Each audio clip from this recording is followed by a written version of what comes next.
How's it going, everybody? I am Donut, as always. This is a Black Lives Matter, All Cops Are Bastards, and Trans Rights Supporting channel. You better support that shit or get the fuck off this channel. We are reading some more Tomorrow's Joe. I should know Joe. The second saga here, Toko Special Reformatory. Let's just get right underway. And Joe is already trying to, you know, just piss these guys off and getting into trouble already. Haven't even stepped outside the vehicle yet. But then, then he falls on the other guy. Oh, well, now you're gonna be the one who gets in trouble. You're like a scared little kitty tripping over its own tail. Come on, chin up. And okay, I thought they were gonna beat us or something, but nope, they're letting it go. Yeah, you were the big man back at the detention center. Come on, find some self-respect. Get your swagger back. I'm begging you. He's so much bigger than us. But, no, he knows the reality of the situation. Yeah, this is not like a prison. This is not a place where you want to be the big man, you know, like where he was before. This is special reformatory. This is the kind of place where you don't want to poke your head out. But at the same time, these cops and guards are complete pushovers. So, I'm not sure. I'm not too worried right now either. They're going to sell me on why this is so bad. Okay, so being dropped off here to some guy and, yeah, or to the instructors, I guess. Just listen as the instructors say and they'll help you turn over a new leaf. Okay, dropped us off. Yeah, new leaf my ass. But alright, gets out our papers. Doesn't seem to really give a shit. And yeah, bars over all the windows. Can't escape here. But you're like, I thought he'd be worrying more about the people of the prison, like the other prisoners and stuff, but no, he's worried about like this guy, the instructors and everything. Huh. Why is he worried about like what he says to him just by being, you know, lax to him? And they all I'll take some notes about what brought you here.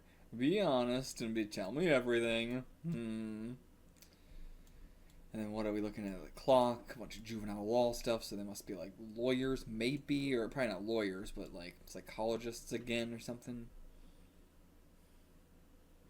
But okay, seems to all went well. Huh, I'm not sure what was bad about that. I mean, we'll see. Yeah, dormitory sounds a lot classier than cell or lockup. I mean, I don't know, that's what they said about the last place too. They said dormitory, talking about the last place. That was a dormitory as well. I'm gonna give you some advice, especially you, Yabuki. Forget your dreams. Every boy has them when he first arrives. Yeah, dreams are breaking out. Call them dreams because no one ever succeeds. But whether you fail or never go through with it all, simply making the plan is grounds to extend your stay here significantly. Okay, so yeah, let go of those impossible dreams. And no one ever succeeds, huh? Watch me. Yeah. Something, you tell me I can't do something, you just made me want to prove you wrong. That's just the kind of guy he is. Meanwhile, look at Nishi. Nerves are shot. He's a lost cause. Gonna have to do it on our own. He's not helping us here. But, sir! Okay. Oh, that was him, I see. Sir, I promise I'll be good. I'll be a model resident. I'm gonna turn over a brand new leaf, and I need your help. But I get middle of the night. What do you need? Speak up. Could you ask the guards to make sure the other fellows don't beat up on us?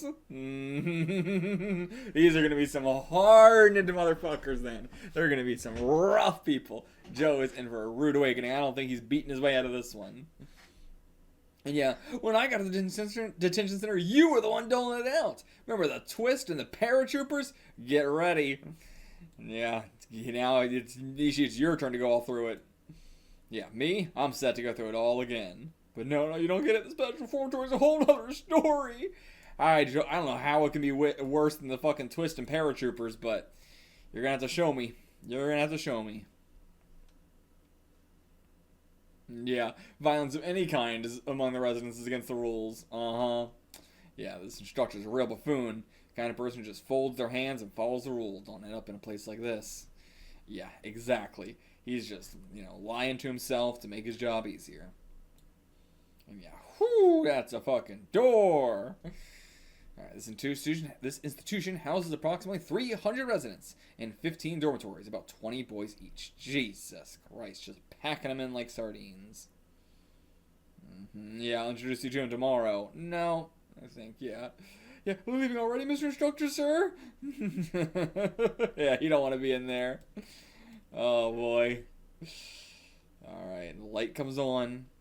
Everybody seems to be asleep. Seems that way. Yeah, they've all got covers over their heads pretending to be asleep. Something spooky about a welcome like this. Yeah, stop being a coward. Yeah, shouting, waking them up. Twitch, twitch, twitch. But no, they're just pretending to be asleep. And yeah, do you think being a coward's gonna make them give us a warm welcome? I don't know about that either. But I don't know, maybe. But I feel like that's more a case of like the old prison. But here, I don't think that's gonna fly. But I don't know. Like, keep your head down, yeah, but don't be a coward either. Come on, we're gonna get the same beating whatever we do. So let's keep our heads up and make them come to us. Over here, Nishi, we had a long, hard trip all the way from Tokyo. Let's hit the hay. And oh, stepped on somebody's foot. But, okay, yep, they're not reacting. They're just waiting until we get in bed. And it stinks in here, too, I bet. You got 20 guys shitting in the same room. That's gonna fucking be disgusting. Guess I'll just hold my nose, alright. Oh, I guess I'll be turning myself in now. So sorry about him, and sleep well. Light's still on. And the tattered fucking sheets over the windows. That's all we get. No socks even for anybody. Okay, waves near the sea. Like the Count of Monte Cristo. Could that be a way out? I don't think so. I think that's just another dream. I'm too scared to sleep. Nishi, I'm starting to feel disappointed in you. I'm just waiting for the other shoe to drop. We're taking a while, but that other shoe's gonna drop soon. See, the way I was acting before, it's all part of the plan. A little bluster goes a long way. If you could put up a good front, presto, they'll think twice about coming for us. This is worse than anywhere you've ever been. Your little tricks are only going to backfire on us. God help me. This is going to be really bad. But, okay, yep, now they're all up. Oh, no. You're going to drag Nishi into this. But I also agree with Joe that, like, you're going to get it one way or another. You're going to get it. Like, you know, he keeps saying, like, no, it's real bad, it's real bad, it's real bad. But Joe's just saying, like, whatever it is, however bad it is, we're going to get it regardless. So might as well do it with our head held high. Yeah, these bastards were awake the whole time. They weren't sleeping. And yeah, you two bluster not. Those sound like fighting words. Alright, got some questions. What'd you do outside to get sent here? Yeah, the fucking ghost-ass dude. It was just a count of petty larceny. Hardly worth talking about. That's all I'm sorry to say. No, it wasn't that at all. I mean, just a count of petty larceny is a lot more than that. Well, I guess I guess he might just be talking about only himself, to be fair. Like, they said, how did you two get in here? But he might just be talking about only himself. Which, maybe that is how he got in here. Okay, gotta introduce himself. Should introduce myself straight off. Oh, taking them all aback. This guy's got confidence. Born to an unknown father, never knowing his mother's face for 15 years, turning his back on society. The orphanage couldn't hold him, so he went looking for freedom. Running away dozens of times. Swing first and ask questions later. He's always been a hothead with a strong right hand. After twists and turns, he ends up in the slums, where a strange old man dogs his heels. Wonder what he's up to now. The inspiration strikes, leading a gang of ragtag ruffians in the gamble of a lifetime. Fooling some idiot hacks, he uses the papers to prey on the public to the tune of 1,000,000 gold doubloons. Warrants issued, the FUD swarmed, but he laid them all out. Even the police were helpless until the strange old man knocked him flat. And it hurt too, damn it. In juvie, he makes a splash, and here's the boss he beat. That's how he ended up in Toko, the lone wolf outlaw, Joe Yabuki. That's me. Incredible performance. Love it. God, Joe is gonna quickly worm his way into one of my favorite characters of all time. He is, his personality is to die for. And yeah, well, that's the broad strokes anyway. What do you think? Oh, Joe, you stupid, clueless idiot moron, leave me out of it. But I mean, he did say you were the boss. We beat you. We already put you in your place. But I don't know. That might add fuel to the fire. They're like, oh, he was a boss? Let's show him what's up. Yeah, he thinks he's Billy the Kid. Let him. So it's time we put him to sleep. Alright. Get the light, make it nice and dark. Ready? Lights out. Uh-oh. Uh-oh. And then, I think this is gonna be Nishi. Oh, help me! But please, I'll do whatever you say, mercy! Just beating him in the dark. And alright, now, Joe. Oh, my turn, huh? Do your worst, you... What's he gonna say? Oh, you fuckers, what are you begs? That's a meter my violence. Oh, but okay. Then they both just get the absolute tar beaten out of them. Back to silence. Out cold. But yeah, I was gonna say, this is just gotta be the beginning, right? This ain't that bad. Yeah, you ain't gonna be going home in a couple weeks either. You're stuck with us for 13 months at the very least. We'll get plenty of fun out of you. Alright, going to sleep. Now, the morning. Chirp, chirp, chirp. Birds. And it's just like shining off of the like light. Light's not actually on, I don't think, but the bright sunlight just shining off it. Birds, even in this harshest of environments. Alright, here's our timetable. The Toko Special Center timetable.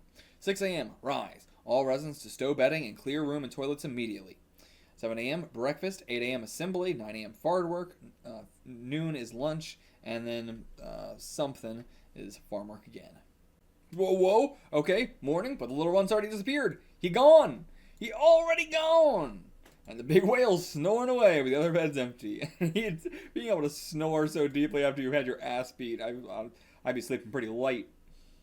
And yep, yo, fatso, wakey, wakey! Kick to the back of the head. Ooh, it's a rude awakening. But yeah, you don't know. You got no idea. Okay, didn't disappear though. Just back in the corner or something? What's he doing? Okay, he just took would he take a bunch of people's beds and stack them together? How would he even do that? Oh, let's see, I was sleeping nice and sound. He started making a racket. And that's the best spot in the room, was like right under the window or something, basically. But yeah, where are the guys who were sleeping there before? Oh, them? It stank so bad by the toilet I asked them to swap places. They didn't want to, though. So I gave them a little push. Oh my god. And yeah, in the toilets. Holy shit. Yeesh, that's gotta be bad. A whole night in there. Oh, just the idea of the smell is enough to make me gag. Ugh. But yeah, thanks to your little game last night, I'm all banged up. Stench really stings and your wounds are fresh. So I got them to do me a little favor. I haven't slept that well in years. Oh, Joe. But that's why we love him. He cannot be, I don't know, what's a good word for what I'm trying to say? I think, like, he cannot be made to go by the beat of anyone else's drum, is kind of what I'm getting at. Like, even more so than, like, oh, he can't be fucked with, he can't be, brought down. More so than that, like, anybody, whether it's a big situation like this or a small situation, he cannot go by the beat of anyone else's drum but his own. But alright, the instructors are here, and we're late now because of this. And alright, do it or miss breakfast. Hurry up. We were just about to twist him to death, so you were going to do the little twist again. You're going to do the twist again. And of course, yeah, the newbie's got to take care of the beds and clean the toilets. I don't know. This place seems easier than the last place, but we'll see. And not on this broken nose, come on. Okay, but only if you stop acting so damn scared, you big oaf. Alright. Okay, so he'll do his own bed, but not everyone else's, of course. Just making a lot of enemies here. Hey, friends, what are you staring at? You can put away your own futons, can't you? Alright, let's bring it on. We're gonna miss breakfast, boys. But, whoa, just runs past. Hey, out there, come quick, it's an emergency! Oh my god, what's he doing? Well, see, the boys in Norm 6 are trying to force the newbies to do all the chores. Surely that kind of thing isn't allowed. What, you're just gonna tattle? You're just gonna tattle? But okay, it got him to start working. It got him immediately to start working. But you're gonna get it way worse in the end. That was a bad idea, Joe. Like, it's one thing to be, standing up for yourself and taking all this in your own hands. But to tattle, that's a whole separate ballgame. Alright, 7 a.m., breakfast time. It all worked out well enough. We all got some breakfast here, but gonna get it in the end, Joe. Impressive panel, too, drawing all this. And not just a splash page, but just one panel and still fitting in more panels here. But damn, always impressed by a crowd shot, and way more impressed by a crowd shot in the 60s, 70s, you know. The further back you go, even more impressive it is. Oh no, that man spilled all his soup. And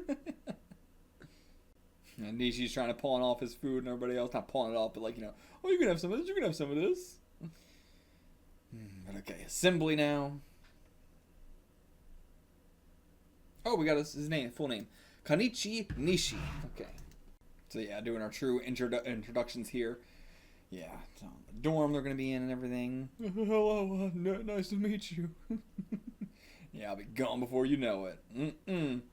9 a.m. farm work. The residents are transported outside the reformatory grounds. Okay. I thought it was like a farm there we were doing to like, you know, for food and everything like that.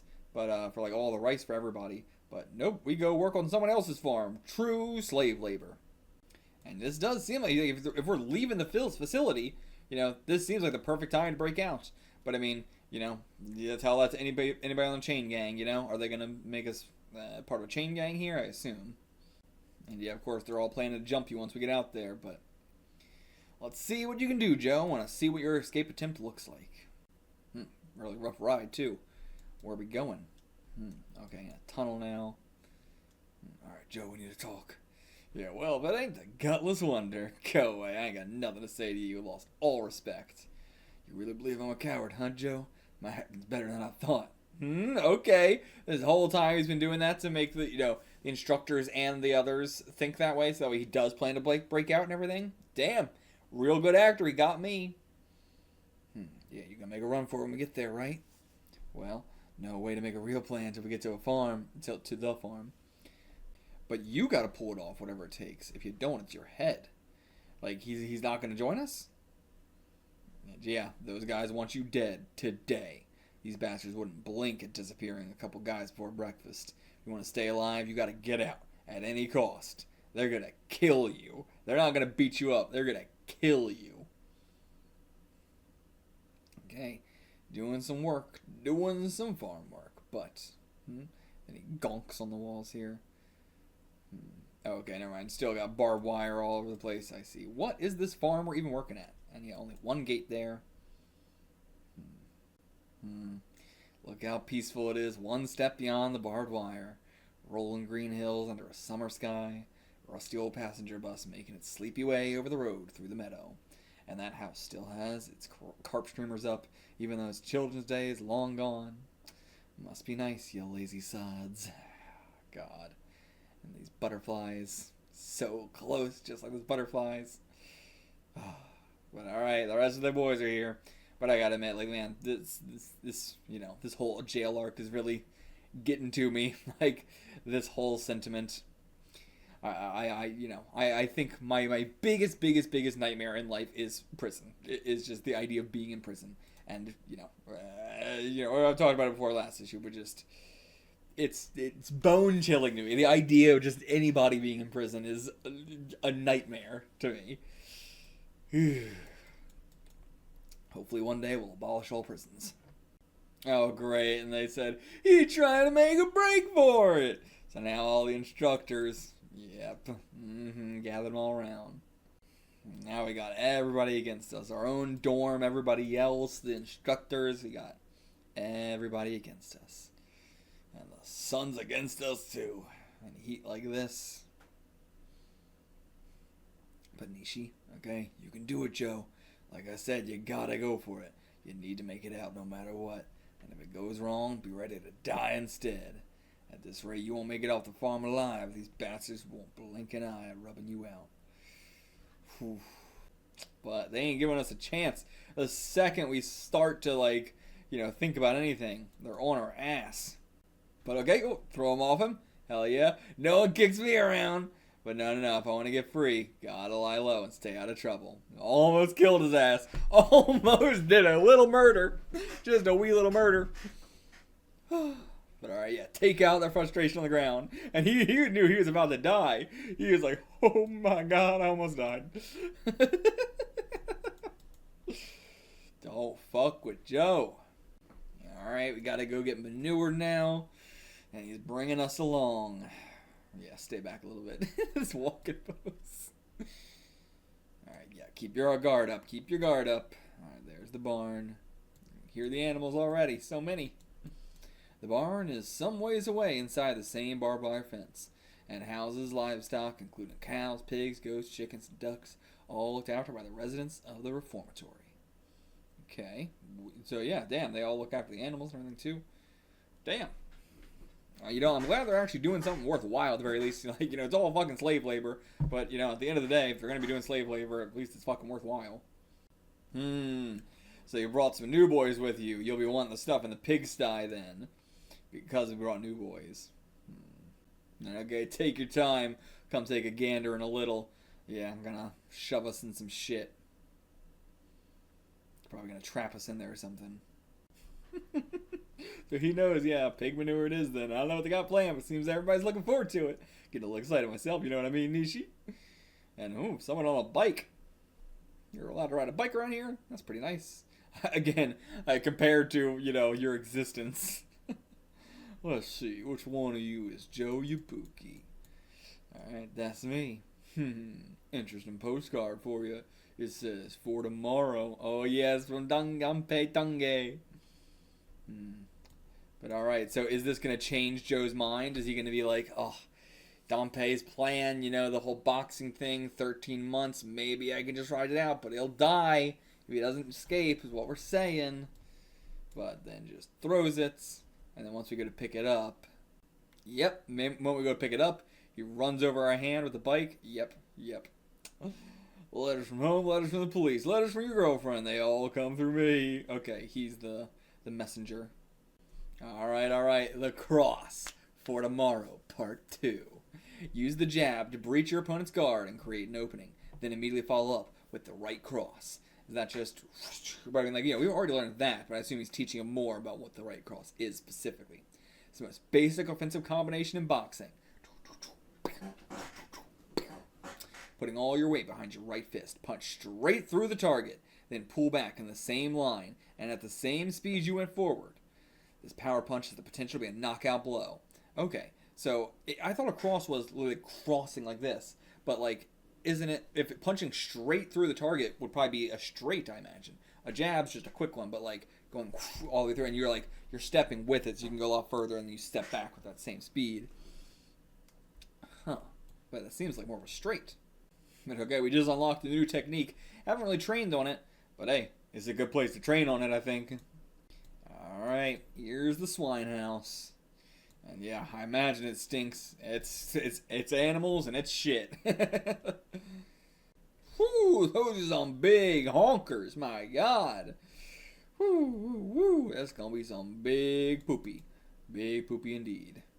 Yep, take a closer look. Yep. Okay, now this is, oh my God. That's a death sentence. That is a near death sentence. You fall over in a group of pigs, they will eat you. They will kill you. And if they don't kill you by eating you, the hooves on you are going to do enough damage to where you ain't going to be able to get back up. So, stay on those pigs. Oh, no, fell down. Oh boy. We better really hope these pigs have already eaten. That's the one, saving grace we might have. Alright, yeah, we've got to fill up those buckets.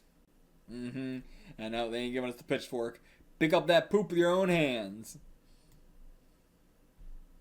And yeah, just because I'm playing nice doesn't mean you ain't playing nice, Joe. And we're doing it. Picking it up with our bare hands. Oh, is it time for piggy billiards yet? What the hell is piggy billiards? Okay, gonna pitchfork the piggies in the butt, make them trample around. Yeah, that's gonna be real painful. You cannot imagine how heavy a fucking pig is, especially one of this size. And hooves, ooh. Yeah, got him in a frenzy. Yep, gonna do a lot of damage to us. Yep, fell down. Oh boy, yeah, Nishi.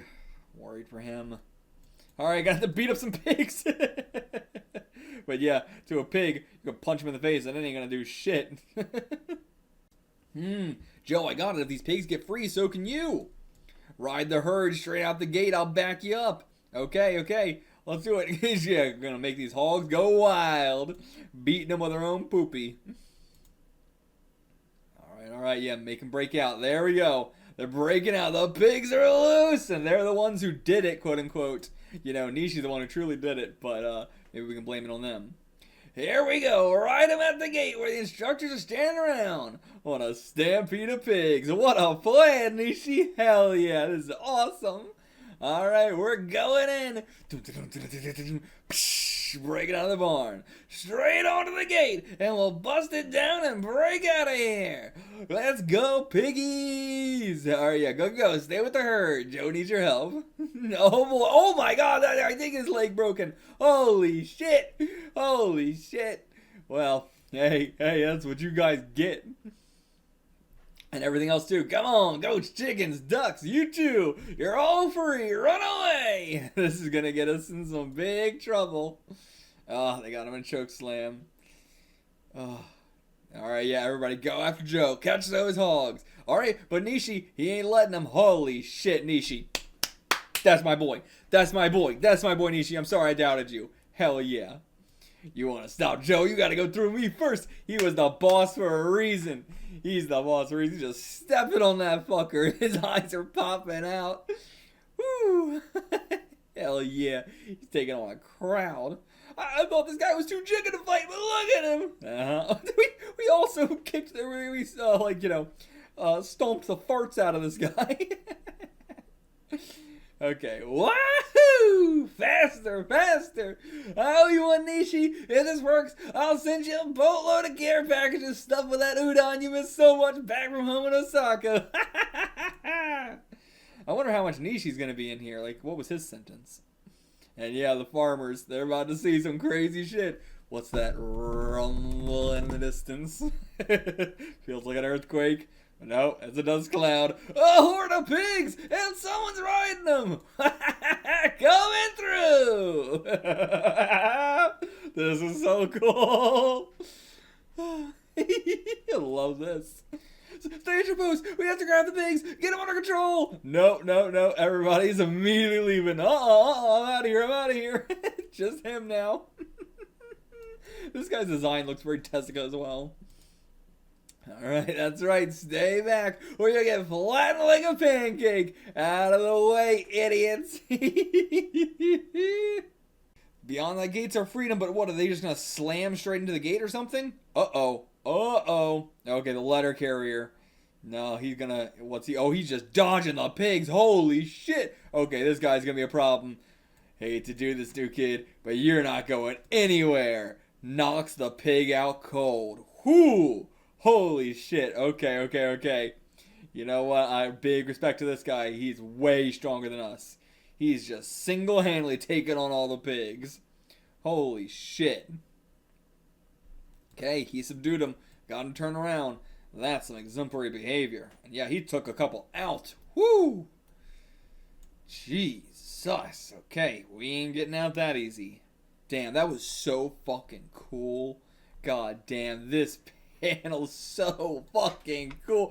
What an amazingly cool moment for us to then be just one punch.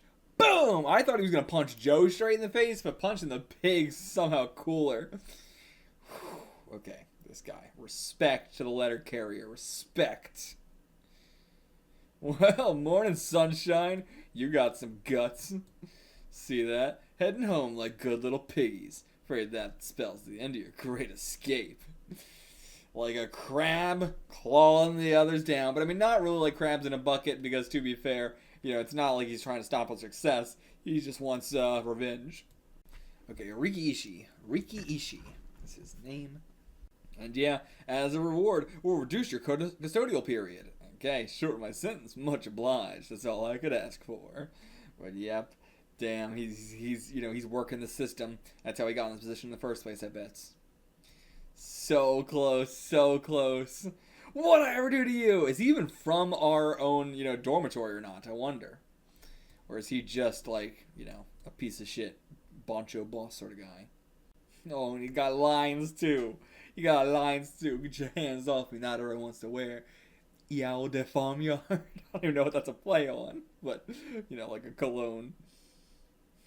In all my life, since I left the womb, I've never hated anyone like I hate you. Holy shit, Joe. Okay. But I mean, yeah, I get it. I like this guy a lot, but I understand why I should hate him as much as Joe does. But that was such a cool fucking villain moment. The womb? Wait, you crying? Someone hurt your feelings? Poor baby. And now everybody's laughing at us. Damn, it's nice to see Joe crying. Bastard! But nope. Yeah, easy. Nobody ever knocked you out flat on your ass besides Dompe as well, so now it's going to happen a second time. You think you're going to kill him. You think. Okay. No, give it up. He doesn't know about Rikishi. Uh-oh. Kill me, you say. Interesting. What are these moves? Huh. What was that? I don't know. But okay. Oh, I love this guy's look too. Oh, he's got that like monkey mouth, like the gorilla mouth sort of look going on. I like it. Oh, boxing stance. Don't mind if I do. Alright, we might get some actual practice against a real boxer. Gotta take down a real boxer first before we can even get out of here. Oh, but we got him. Was that a cross? Seems like a cross. Well, no, that's with left, so that'll be a jab. Yeah, left jab. Managed to get him. Okay, again and again. Okay. Second one. What do you think I'm trying to do? And here's another one. Take that and that and that and that. Damn, he's just... Alright, now, keep the elbow tucked. Swing slightly across with a twisting motion. There, got him. Right in the kisser. There, and there, and there. 3 more. Bam, bam, bam. Okay, this is, too easy. He's already dead at his feet. But they're shocked that we're getting any hits in at all. But is he someone who can just take his lumps as well? But okay, but then, now, he sees that coming, dodges that one. Alright, now you're on the ground. He's got the high ground. What the hell's that smile? Wipe right off your face, but he dodges again. He's just got to gauge your distance. Now he's got your distance, like a real boxer. Ooh, there goes a tooth and everything. Oh, damn. I love the fucking like wobble lines too. That whole body got shook up. There it is. Rikishi's signature cross counter. We just learned the cross, but he was waiting for that cross. Okay, so maybe we could just jab him, finish him off that way, potentially. But, I don't know. Maybe not. We're down for the count. Someone go get an instructor. Tell me I ought to go back to the reformatory for some medical attention sooner rather than later. Yeah, he shook our fucking head. Broke a tooth. Not so fast. Just one punch won't... Nope. Can't move. Destroyed by an overwhelming force. Never ever fought anyone with a punch like that. But you never fought a boxer. Oh, and he pissed himself too. Did he actually? Or are they just, saying that? I don't know. I wonder. Okay. Giving us a tiny bit of respect here. Jab's as good as any pros, but your follow-up was kid stuff. I don't get it. We haven't fully learned it yet. We've only learned the jab.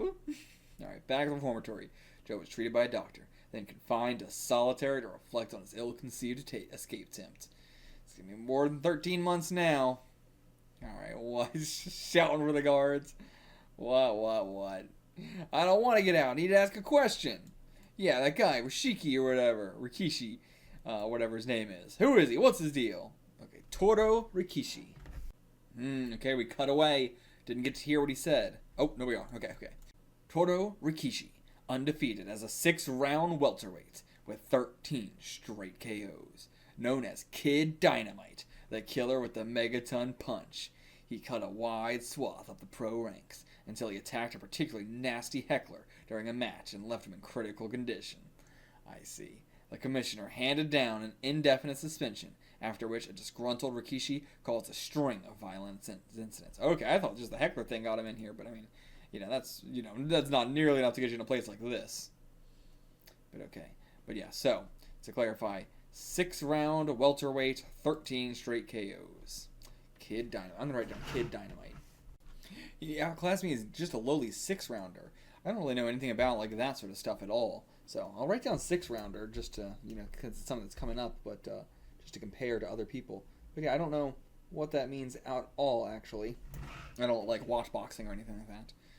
Also, for a welterweight, he's quite big now. I wonder how long he's been in here. And also, like, you know, how old do you have to be to make it as a pro in, like, boxing and stuff like that? Can you do it even as a kid? I assume it'd be, like, different stuff, but it seems like it's still the same pro world. There's not, like, a different league or anything, so.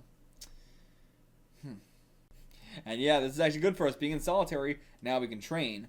Yeah, locked up is hard to stomach, but losing's even worse. But also, being in the dormitory, we just get our ass handed to us or dead. But in here, we can train. Alright, just wait, Toro Rikishi. I'm gonna knock you to the ground and make you crawl like a worm. And alright, yeah, now. He's kissing it.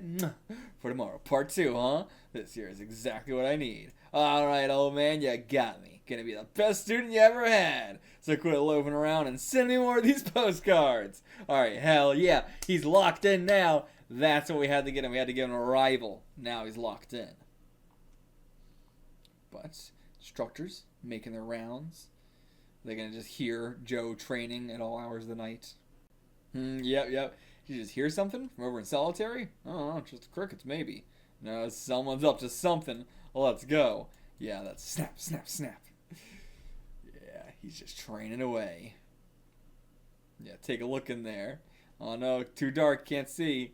Been alone for days, might be desperate. Oh, we're using our mattress as the boxing sandbag thing. Oh, evening, gentlemen. Also, I appreciate drawing nipples on him. That shouldn't be something I have to say, but I'm so sick and tired of both in comics and in manga. Whenever there's a guy without shirt, it's just like he's like a, Ken doll or whatever, like an action doll, no nipples whatsoever. So weird. It always like bothers me. It looks so unnerving, like uncanny valley weirdness. So I appreciate drawing nipples on him. I mean, again, we've read lots of manga from the 60s. Haven't seen it there either. This isn't like, oh, they used to and then they stopped. No, it's just nobody ever draws the damn nipples. Alright, now they're pissed at us because we're not allowed to move our furniture without permission. And we're disturbing the whole building. Really? I highly doubt it. And okay, you won't stick to the schedule, you're going to be stuck in solitary for a long while. Oh, that's great news. I need time to get some good training in. Yeah, oh, no. Forget I said anything. Good night, guys. These two really do just feel like two characters out of a fucking Tezuka manga. I guess I am just thinking of the two cops, to be fair. But I mean, the fat cop, skinny cop's been a dynamic for a long time. But there's just something about their physicality, too, that reminds me of it. Oh, man, that one punch, just from being pissed that he got interrupted, was enough to take down the whole mattress. Damn. But alright, check out the shadow box now. Not nearly as good, and nowhere near as good, but the whole mattress is done for. Ain't nowhere to sleep now, though, so nothing to do but train. Oh, nice panels. Very nice panels there. Great. Alright, yeah, this is a tough one. Gonna take a lot more work to get it down pat. But putting me on the ground with a single punch, I'm gonna pound Rikishi into the dirt like a dried out earthworm. And I won't stop till I've mastered every move I need to beat him, no matter how tough. Alright, we might be in here training for a full fucking year. But okay, we're gonna see in the outside world now. Okay. Just, back to our, I don't want to say hometown, it's not our hometown at all, but just sort of like our proving grounds, I guess we'll say. Right. Where to even start here? Let's start on the right side here. So, got somebody building up a roof there. Hey, Pipsqueak, come watch the baby if you aren't doing anything. Taro, where are you, Taro? And, those regulars must all have gotten jobs in the mosquito factory. No wonder we have so many bloodsuckers. Those wrigglers must all have gotten jobs at the mosquito factory. Are they just talking about mosquitoes? Calling them wrigglers? I don't know. But, cleaning up a spill. There's her. I don't remember her name, but, little Odin thief. And okay, this guy's been bitten up a lot. Oh my god. He got me in 67 places last night. Oh yeah, just bed bugs. Yeah, probably. I know, a little kitty on the roof. Just got some bones. Umbrellas fixed and mended. Any umbrellas? Okay, yeah, Taro was our main guy here. Let me write down some of these names, too. Didn't know if they were going to be sticking around too much. But okay, so here's his dad. Drunk. And yeah, trying to get him to do all this shit for him. But I love that he's talking back to her and everything. Sorry to just have such a useless father. Yeah, now he got him angry. Gonna chase you with a broken bottle, boy. I mean, yeah, that's what it's like growing up on a street like this. Alright, let's get out of here, kids. Oh, he slipped on a can. He broke his booty on the bottle. Yeah, got the glass all in him. Oh, idiot. And yeah, all the parents here trying to get their kids to do chores, watch the baby, do all this stuff. We're being kids. Fuck off. And yeah, thought they'd get better without Joe, but without Joe, they've only gotten worse, actually. They don't have anything driving them, anything moving them anymore. And yeah, we're just trying to play in a sandbox like true kids. Like, you know, that's what always gets me so much in stories like this, where it's like, you have to be so grown up. Like, look at how old he feels in this scene, and then, you know, what his true age really is. You know, it's so rough that these kids have to live in an environment like this and have to be, you know, the adults in so many of these situations. And yet, you know, they just want to have fun in a fucking sandbox. They just want to go to a goddamn playground. But, you know, now it's no fun without Joe. But okay, this guy, great green globs of great news. There's a postcard from Joe. Old man Dumpy just got it in the mail. Okay, damn. We wrote a letter back. Showies.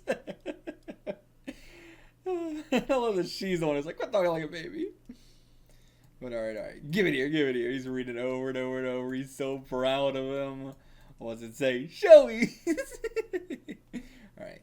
No time for pleasantries. Quit holding out and send me all the boxing lessons you got. I met a guy I gotta beat no matter what. A worthy opponent. It's gonna be tough, but that makes me want it even more. I already figured out the right cross. I'm starving here. Help me out, old man. Joe Yabuki. He got a hook, line, and sinker. It doesn't say a single word about us in there. He said no time for pleasantries. He's gotta learn. And yeah, look, old Dompe's all choked up. Aww. Oh my god. Oh, I love the way Chibiya draws the crying. Oh no, what do you mean? I'll come give you all the training you want face to face. You know that's a special reformatory school for like kids, right? I don't think they're gonna let you in there. And also, that's a terrible plan if your plan is to like get yourself put in there. Okay, never mind. I need to think of a way to see him. That boy's finally decided to take boxing seriously. Can't miss this chance. He's as unpredictable as the weather. Gotta see him before he changes his mind. Yeah, truly. He is, you know, he might change instantly. By the time you even get there to see him, he might change his mind. Joe is fickle. Oh, God, I'm begging you, please. There's someone I just gotta see. Oh, the song is Please God by the Tempters. Okay, let's listen to that. Or I'll put it in here, maybe. Oh, yeah, this is some proper psychedelic 60s. Oh, yeah. This is good. This is some good shit. But yeah, what are you gonna do? What's you gonna do, Dumpy? Yeah, I was just thinking about what I was gonna do when I want to get there. No. You were thinking of how you're gonna get there. But I mean, probably also, you know, what you're gonna do is important as well. And yeah, visits strictly for family. Now that he's in the infamous special reformatory, might not even let parents in to see their boys. How are we gonna do this? Maybe from afar? Okay. Go buy some rice, nori, fried tofu. We're gonna make Joe a care package. Hell yeah. Okay, I see. They keep doing this. Yeah, he's been doing this for days now, and every last bite's ended up in our bellies because he can't figure out a way to see a way in to see Joe. But yeah, not anymore, you freeloaders. Today's the day. I'll get inside the reformatory by hook or by crook. Now get going. When there's a will, there's got to be a way. How do we get in there? But yeah, he's thinking too much about Joe. He's not thinking enough about making the hot pot. How about you guys help us then if you know so much about how to make a good hot pot? Yeah, okay. Yeah, want some help? Yeah, please help them. They're going too? Okay, they're going too. Hell yeah, get dressed up real nice. Yeah, you'll tag along whether I like it or not. That's very true. Yeah, long trip. Gonna have to take a train and then a bus. Can't be filthy. Go home and change right now. Alright. Bouncing off his head. Alright. Here we go. Hopefully he actually will wait. Oh, okay, damn, damn, that was fast. That was fast. What do you think? Don't we look nifty? I borrowed my dad's jacket and tie. Yeah, it's very obvious. You goobers. Oh my god. The girl next door lent me these heels. Tee hee. Okay. Get back in your undershirts. Oh my god. Alright, back at the Toko Special Reformatory. And okay, yeah, Sadanpe's here. Yeah. Just please, please, please. Any way you can find it in your heart. We just want to see him for a minute. What's the big deal? And yeah, it was hours to get here, man. Hours! Come on! I might only have one, but can't you see them all? I care a damn sight more about Joe than any family ever did. And yeah, the fact that Joe Yabuki just makes things worse. He's been moved to a room in solitary. Yeah. You mean there's somewhere even worse inside this terrible place? Yeah, it's bad in there. It's way worse than you can imagine. And yeah, made an escape attempt the day after he arrived. Oh, boy. Alright, yeah, almost time for the last bus. Better be on your way.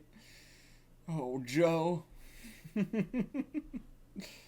Yeah, you need to see him. You need to see him. He's on a breaking point. Either he seizes this chance to become a real fighter, or he ends up just another small-time hood in the slums.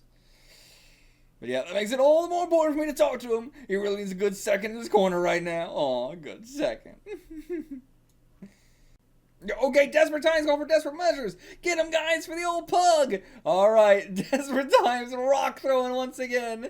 This is not gonna help Joe. Oh, great. Now we got the fucking cops here. Oh, boy. But they couldn't have called him that fast, so what's this about, huh? What? Oh, a bunch of, okay. Like, you know, traveling circus sort of thing, but not a circus, like traveling musicians. Good day, reform officers. Great to see you again. What are you doing down there? Playing pro wrestlers with the local tots? They were just grabbed onto their legs.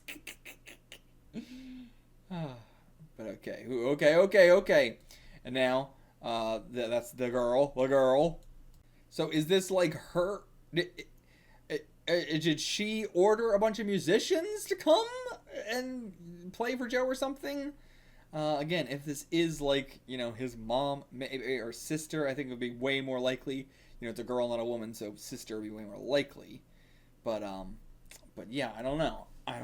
I'm starting to believe that less and less.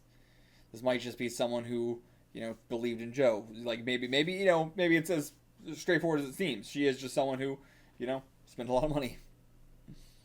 I'm sure a resident's been counting the days until your return. Okay, so maybe she's like a singer, actually. She's part of the musicians.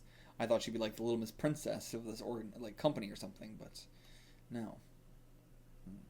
And yeah, we're still here. Please. I want one of the others. Does every last one of them have a brother locked up in the reformatory? Nope. Yeah, don't be ridiculous. That one is Yoko Shiraki, granddaughter of the great industrialist Mikinosuke Shiraki, or Mikinosuke. Yeah, Shiraki. That's what I said. Why did I say it twice? Okay. So she is what I thought. She's a young miss. Yeah. And why is this respectable young woman and her friends allowed inside without a family to visit? Simply like to understand, please. But Miss Shiraki is deeply interested in the delinquency problem, and she spends every single Sunday visiting reformatories with her student theater troupe. Okay, it's a theater student troupe. She's also extremely generous with her charitable donations. I see. The troupe only makes it to each reformatory once every couple of months, and this week it's our turn. The staff look forward to it as much as the residents do. But I feel a plan coming together. I'll see you yet, Joe. Okay, so we're gonna make ourselves into a fucking theater troupe. Alright? Not where I thought this was going, but okay, let's make ourselves into a theater troupe so we can see Joe. But alright, he is training away. And they think it's all the hooligans, but I think it's just Joe, right? Oh, no, never mind, it is hooligans. Oh, but alright, this was not what I thought the plan was going to be, just bang on the door until they let us in. We're a charity troupe. What the hell's a charity troupe? I guess they mean like, you know, we're going to donate money is what we're trying to say. And yeah, they're lending their talents to entertain and edify our residents. Well, we're doing too. That's what we're doing. We got talents. Don't beat him with a sandal. Please don't beat him with a sandal. You're gonna make things worse again. Alright, show us what you got. Alright. We didn't think we'd get this far. Yeah, you really think we'd fall for that? Call yourself a performance troupe? You can't even do a single somersault between you. But okay, we're just rushing in. Or no, maybe we're like pulling it back out. Okay. Alright, yeah, you go first. No, I couldn't. You go ahead, Tato. Sachi was her name, that's what it was. Alright, Danpei's gonna go first. What's he gonna do? Bow. Ladies and gentlemen, I, Danpei Tange, will take the stage in response to overwhelming demand. Thanks to my God-given golden voice, I now humbly offer you a taste of an old tale sung in the Osaka style. Okay, he's gonna sing. From my extensive repertoire, I don't know why I'm giving him like a country accent now. From my extensive repertoire, here's a special number about another one-eyed fellow, the great legendary Ishimatsu of the forest. Alright, that's the story we're waiting to hear. Give it to us. Laying on very thick. Okay, oh my god. Ishimatsu of the forest had quite a scare. Dropped his teacup with a crash. He's loud. And he's giving a hell of a performance. But, they say uncle. Just his voice alone. What did we do? They all pissed their pants. They seem to be pleading for their lives. I was enraptured myself, but for some reason they're having a hard time. Yes, they don't understand your art. A few earplugs. Alright, moving on. Anyone else have an act? What is this comedy routine this manga's turned into? Alright, Toad, you look like you have something to spare. Alright, so okay, this guy's Toad. Well, that was a hard act to follow, but humble as it may be, I have something to share. A little hidden talent. Alright, what is this? What is it? What? It just mooning? And it's fun too! And not from Sachi! I don't get it. Where's your trick? No, this is it. A fearless expose of my baby birthmark butt and epicality. Epicality, it's gotta mean his belly button. But did you have a birthmark on your butt? It doesn't even look like you do. What are you talking about? My baby birthmark butt. What does that even mean? Fearless expose. No one wants to see that. Next. I mean, yeah, this would be me as a kid. I've done this as a kid many times. I've done this as an adult many times. Well, not in a situation like this. In response to overwhelming demand, I present Secrets of Last Night, a popular song by Tomoko Ogawa. Let's look that one up too. Oh, never mind. He's not going to sing it. Never mind. Let's not look it up. I mean, it's not worth it. But, I present Secrets of Last Night. No, I mean Secrets of My Pants. I don't like to look at this. Let's hope there's no more unfortunate exposures. Nope, there is. T is my butt again. Naked! You too! Please observe. Don't lump me in with Toad. Okay, This is true art. Quiet, please. Uh-oh, my gut tells me. See about the fart. All my attention is now focused in my bunghole. This is the tricky part. Yep. Knew it. How about that, ladies and gents? That was my rendition of Three Blind Mice. That was Three Blind Mice. Terrible. Now it's gotta stink to high heaven. And he ate onions for breakfast. So aside, the music's on point. This is just a gag manga now. Okay, out of here. It's Sachi's time. Okay. I'm deeply ashamed to be associated with this group, but I'm not like them. Now this is my song! No, stop, no more, get out of here! Aw, but my song's actually... Okay, you all have wonderful talents, just don't share them with anyone ever again. Enjoy them in the privacy of your own bathroom. Are they gonna let us in or something? Okay, Chief's here. Alright, let him in. Just do it. Miss Shiraki asked for him. Okay! Hell yeah! We got in. What was that fucking chapter? What the hell was that chapter? What the ever loving fuck? Okay. So they need us to be riggers and stagehands. That makes a lot more sense. Way more sense than just, alright, go up there, get your dicks out, fart on stage. And yeah, of course. The boys going feral for Miss Yoko, the young miss.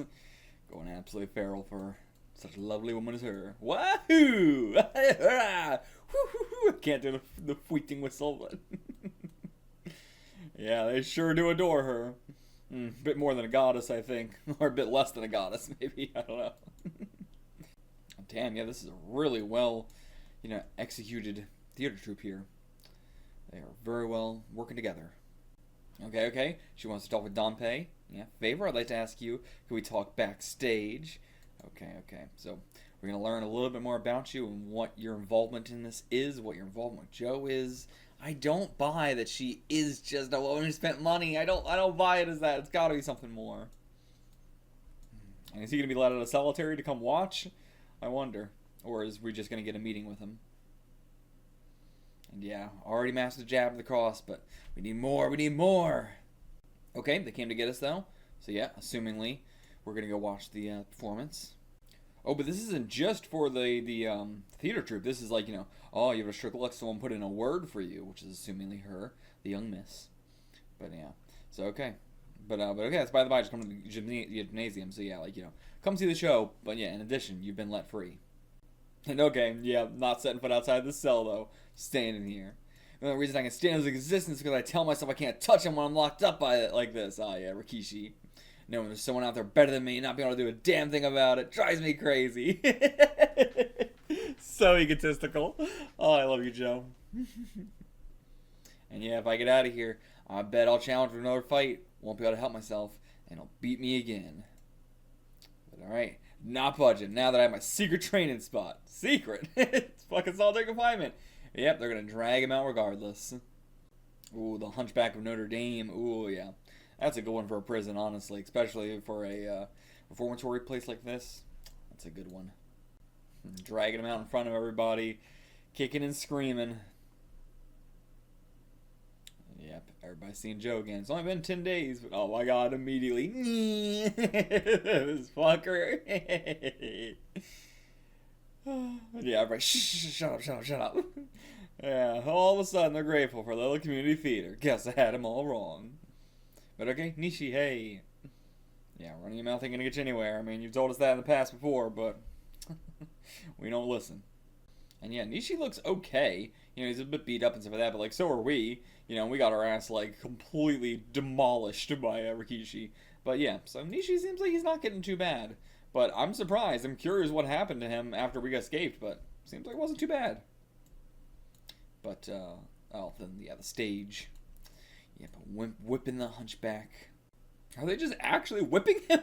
There's an impact mark and everything. This is theater. I would assume you're not supposed to actually whip the guy, but it seems like they are. And okay. I thought I was just joking, but no. Yeah, they're like, oh damn, this seems really real. They're actually whipping him. I know, with a production like this, she could win over anyone. But yeah, and okay, yeah, he hasn't seen her again yet, so she doesn't even know she's here. I've heard women are cruel creatures, but I didn't think it'd go this far. Wonder what kind of old harridan came up with a play like this. But I get why you might think so from what I hear. She's 16 or 17 and a real looker to boot. Most of the boys are just angling for a glimpse of her. Yep. Someone their own age, someone that beautiful. And okay, this time she's playing as Esmeralda, a traveling dancer. And yeah, here she comes. Oh, poor creature, whipped so brutally and left out under the blazing sun. Again, this is what they want so much. This is really gonna hit them both hornily and emotionally. It's gonna hit them both. Yeah, she's like a fairy princess. All of them are crying. You gotta look at this after all that time in there. And okay, yep. That's the one she was at my hearing, staring with those cold eyes of hers. And okay, Danpei. Oh my god, that's why, yeah, you can make it real. Whip me. I don't care. How much of this is makeup and how much of this is just actual real blood? But yeah, I don't know how the old man ended up in a play like this, but I can't let her get away with wailing on a wimp like that. Wailing on him with a whip like that. I read that completely wrong. But yeah, he is taking this. What does he think's happening? Does he think she kidnapped Danpei? And okay, yep, Rikishi. What seems to be the problem, Joe? Go ahead and tell me. And they all know. Joe said he's gonna get into a fight with him. Yeah, I was hoping I could avoid coming face to face with you just a little longer. Looks like you took the choice away from me. I said, what seems to be the problem, Joe? You got something to say, why don't you go ahead and say it? I listen to you. You want to hear what I have to say? Let's take this outside. I've completely forgotten about Danpei. Completely forgotten about that. Alright, break it up. We're in the middle of a damn play, everybody. And yeah, pissing off the dormitory again. But yeah, just watch the show. Just sit down. Just wait. You gotta learn some more techniques first. We're setting these two up to be some good rivals, though. I'll say that for sure. But alright, now the play can continue. She gives Danpei the hunchback some water. Tends to the wounds, ripping off her sleeves in order to tend to his wounds. And yeah, that's gonna getting to see the bare arms. I say that like I still don't react like that. Listen, I still react like that. Women are beautiful, man. Women are fucking beautiful. Where are we going with all this? We're keeping her so mysterious for so long, which is really interesting. Like, so long for a manga of this time. Like, you know, that's really what shocked me. For, like, a modern manga, this wouldn't be that shocking. But for a 60s manga, it's so shocking how mysterious we're keeping things for a while. Like, you know, she's the picture of devotion. But is Yoko as well? Or what? I do imagine Yoko's a really good person, but just, like, what is her deal here? I mean, knowing she was part of the great industrialists and everything like that, she's got this whole theater troupe, maybe she did just donate a lot of money because she's got a lot of money. Maybe the twist is that she knew the whole time that it wasn't real, but she still donated the money anyway. But we gotta have a twist. And even Rikishi, he is in love. But okay, yep, even got him under a spell. Why do we even bother fighting a guy with a drooling mug like that? Pathetic. I wonder if these two are going to be not only rivals in terms of, you know, boxing, but if they're going to be rivals after the same girl as well. But, you know, Joe, of course, has no interest right now, but that's just, you know, all the more, you know, like the fact that Joe is so uninterested in her only sells the ship even more. Here comes the old man again, but I don't know, it doesn't look like Danpei again. Why is he wandering around the deserted town like that again? Does he have a hangover? Joe, you dummy, Quasimodo's in love. They left him on the rack under the blazing sun, so when Esmeralda came and gave him water, that was it. That's love making him suffer. Can't say I'm not jealous either. But yeah, so what's your take on love? Love, huh? Even so, don't you think there's something odd about that Quasimodo? Well, Danpei seems to have slimmed down all of a sudden. Yeah, that's not Danpei. But now Danpei's gonna make his way into the crowd to be able to, like, talk to us or something. And yeah, everybody's like, hey, that's a different actor than before, come on! Yeah. Okay, allow me to interrupt for a second as to address your concern, fellas. Please listen. The actor previously portrayed Quasimodo was in fact an extra, recruited at the last moment by our brilliant leader, Miss Yoko Shiraki, specifically in order to appear in the torture scene.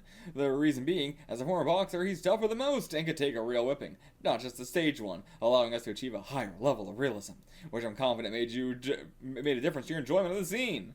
However, since extra is not a trained actor, we have to use our own Quasimodo for the rest of the show. Okay. Yeah, literally just a whipping boy.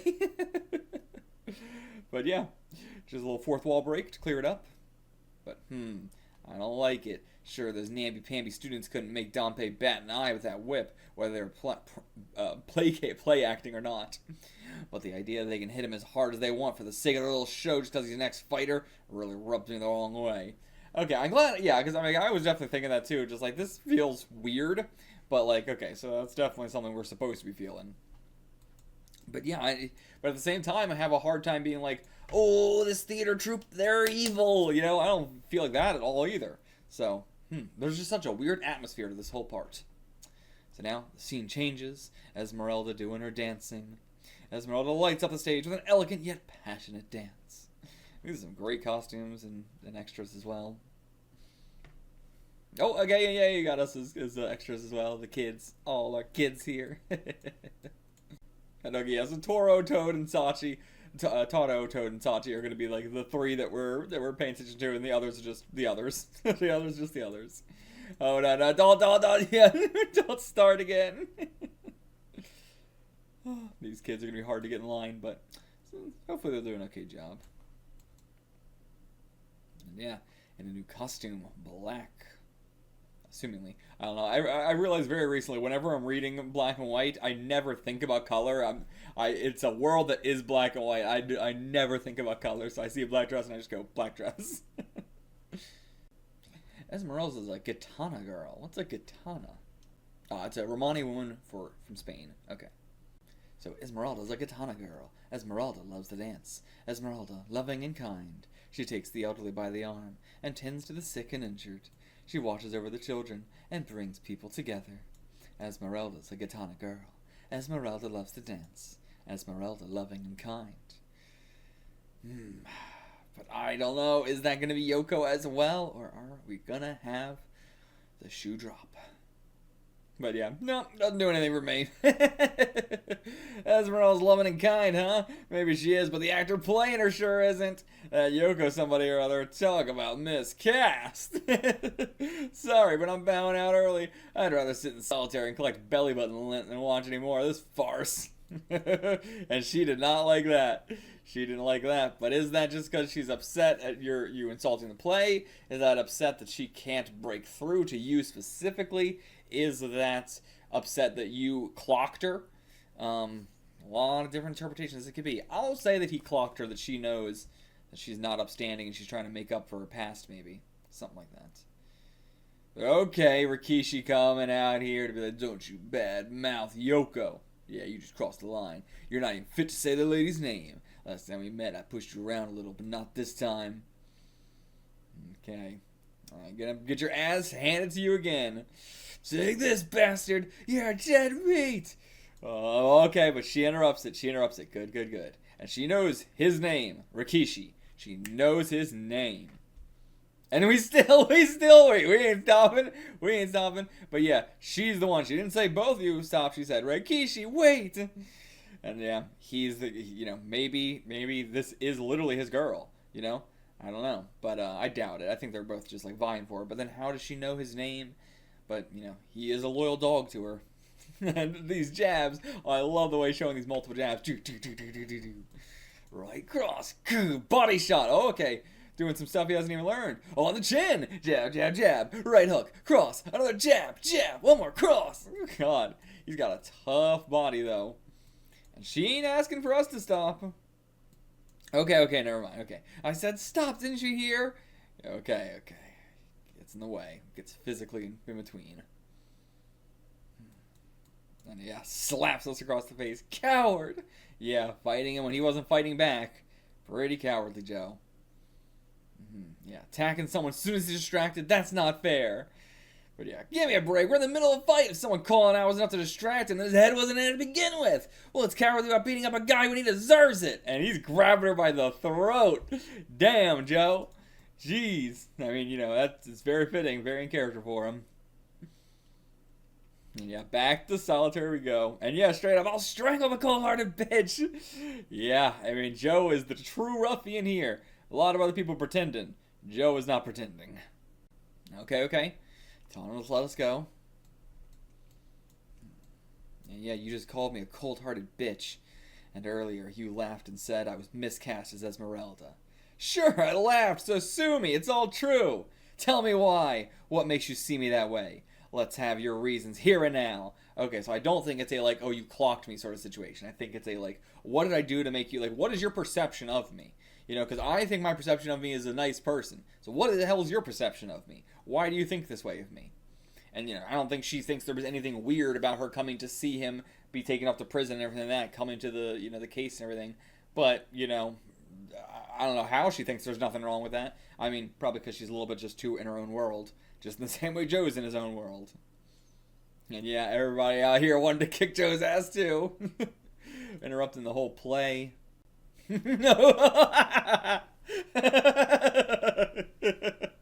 Okay, since you asked, grab those big old bull rings and yank your ears open nice and wide.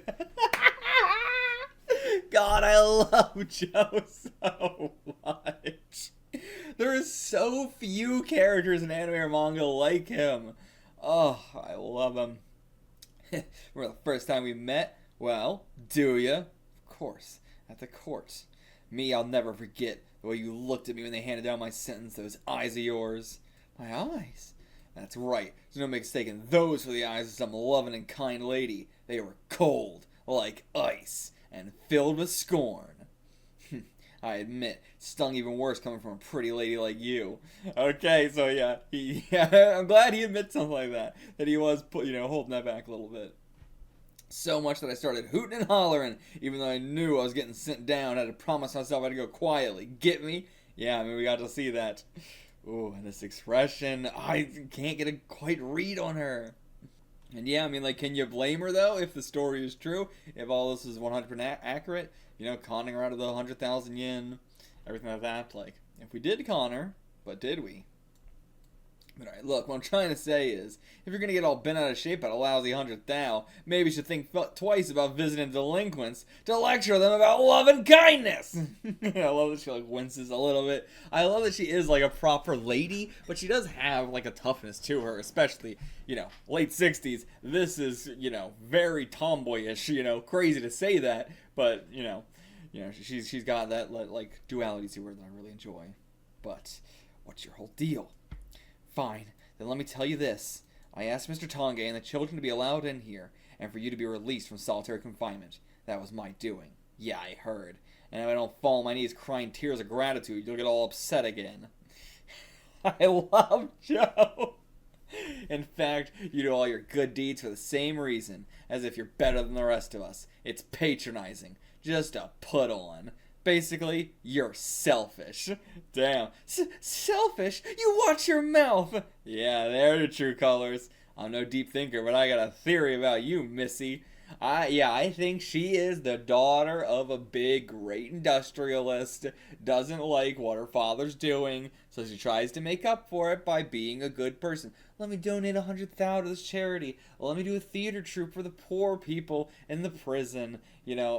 She's very condescending. Very, I wasn't sure if that, we've been floating that idea, but wasn't quite sure. But now, seeing the way she's reacting to all this, definitely feels like that's the case. I mean, especially, this whole thing here. Oh, if I'm such a bad person, then why did I allow Mr. Tonge and the children in here for you to be released from solitary confinement? It's all, to be praised in the end. It's all to feel like a good person. She's not doing it to be a good person. She's doing it to feel like a good person. You don't care about me or these other poor bastards. You only do all this charitable work because of what it gets you. You're the fraud here. I think we did clock her. And yeah, okay, Rikishi, back up. Leave him to me. I'll deal with this myself. But okay, yeah. No, you mustn't. You need to stay out of trouble, please. Remember our promise. When you get out, I'll ask my grandfather to sponsor your professional comeback. Okay. That's the relationship. I see. And yeah, treating everybody like charity work, but Rikishi, he'll take it. I like that he's that kind of guy too. He's not gonna bite the hand that feeds. Like we can say, yeah, she's condescending, yeah, she's doing all this for her own gain, but she's doing it for her own gain. We still get stuff out of it. Let's get that stuff out of it. Like both sides of it. I think that's why Rikishi and Joe are gonna be very interesting rivals. I hope that Rikishi. I mean, the fact actually. Oh, okay. I was just about to say I was hoping that Rikishi would stick around more and stuff like that, but I'm like, he's not going to.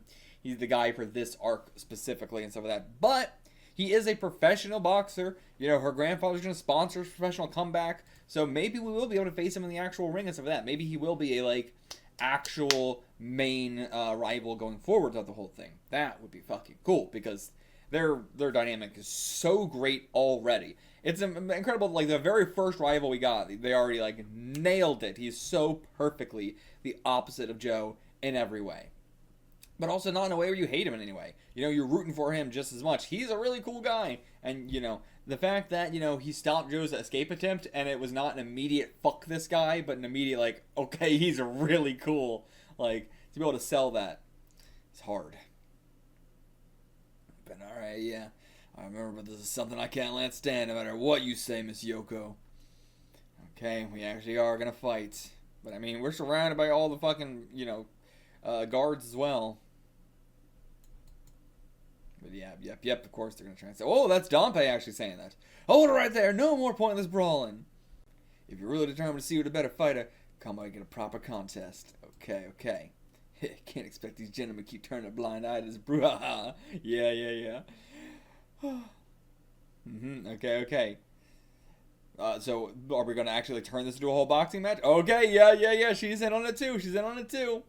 From what I read, juvenile reformatories in the United States organize boxing matches between residents as a valuable outlet. That's true. It's not great, but it's a true fact. For negativity and physical aggression that would be otherwise be channeled into fighting and hazing. In fact, the numbers demonstrate a significant decrease in the level of violence and conflict as a result. I'm actually surprised about that, but I'm glad to hear that. And okay, if we do this, grandfather provide all the equipment you need. Alright. Oh, and we're going to do it right now. Okay, we're going to do it right now, though. So yeah, implement this in the future, but right now, we just gotta do a ring and some gloves somehow.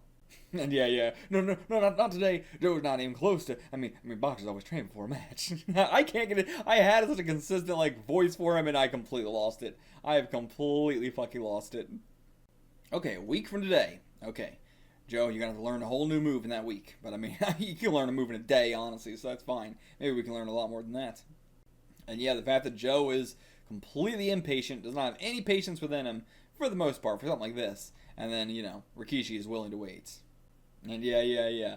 This is all part of your MO. Talk all pretty about the educational benefits of boxing. Go along with delaying the fight. Portray yourself as the real good doer here. When deep down, what you really want to see here isn't a fair fight. You just want to see your boy Rikishi knock me out and humiliate me for the crime of having offended your highness. I don't agree with that at all. I don't think she's trying to do that one bit. Like, I agree with most of the other stuff, but that, Yeah, I want to see that look on a hypocritical face of yours when things don't turn out the way you want.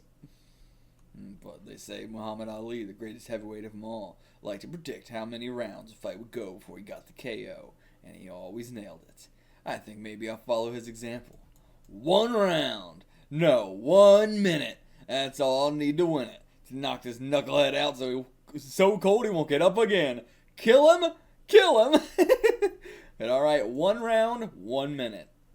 And yep, what did I just say? No patience. Absolutely no patience. You gotta stop Dompe, stop him.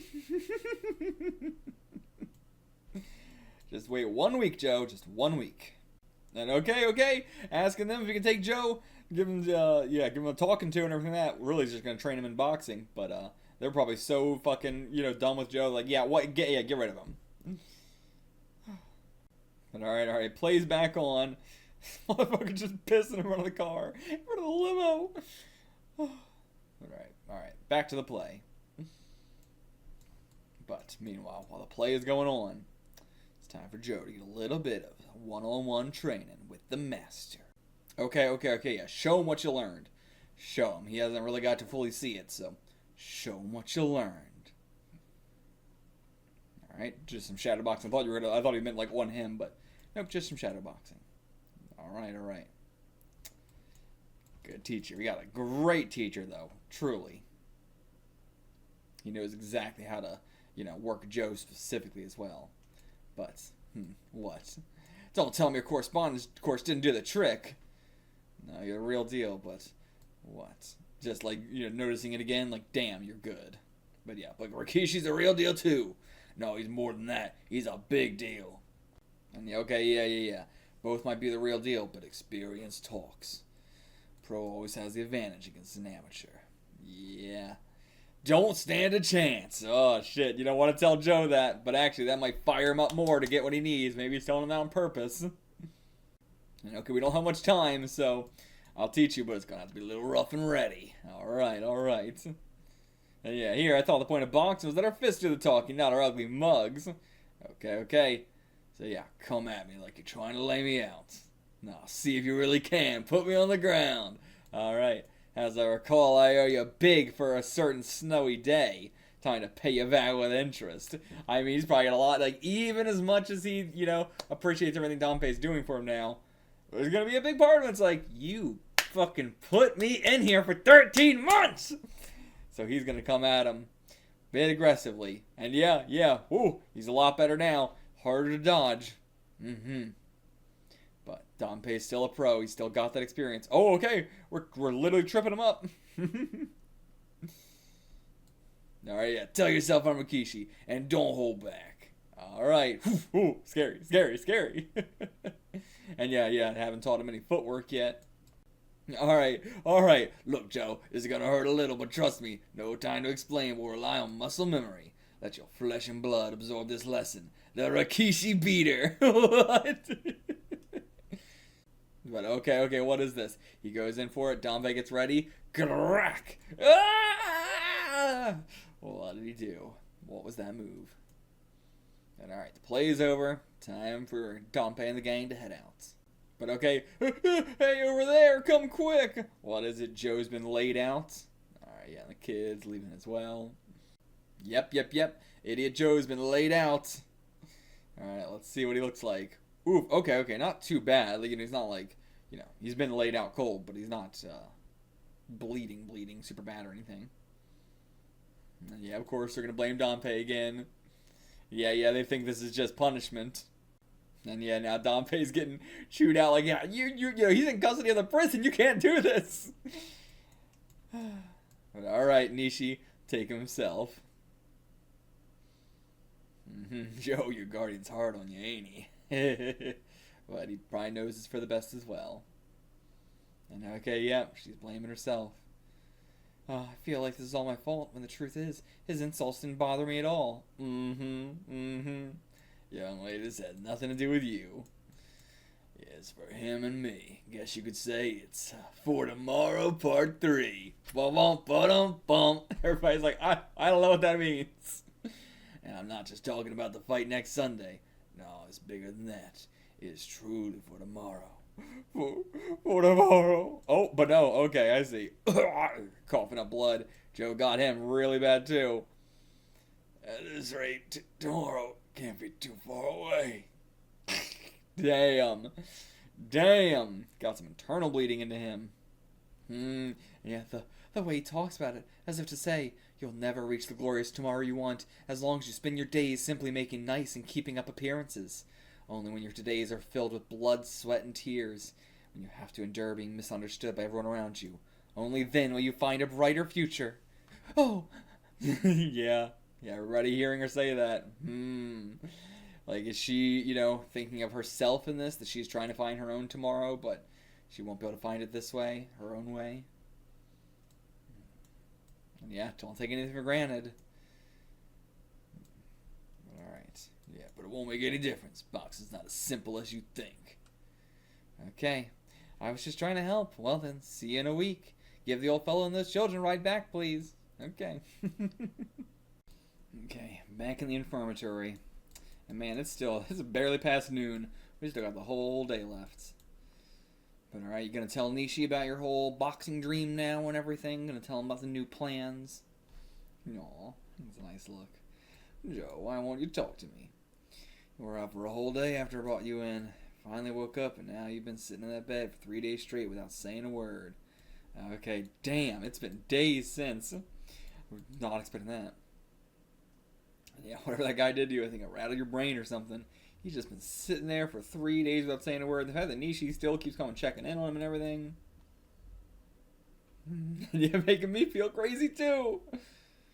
And yeah, now it's rec time. Everybody's outside horsing around.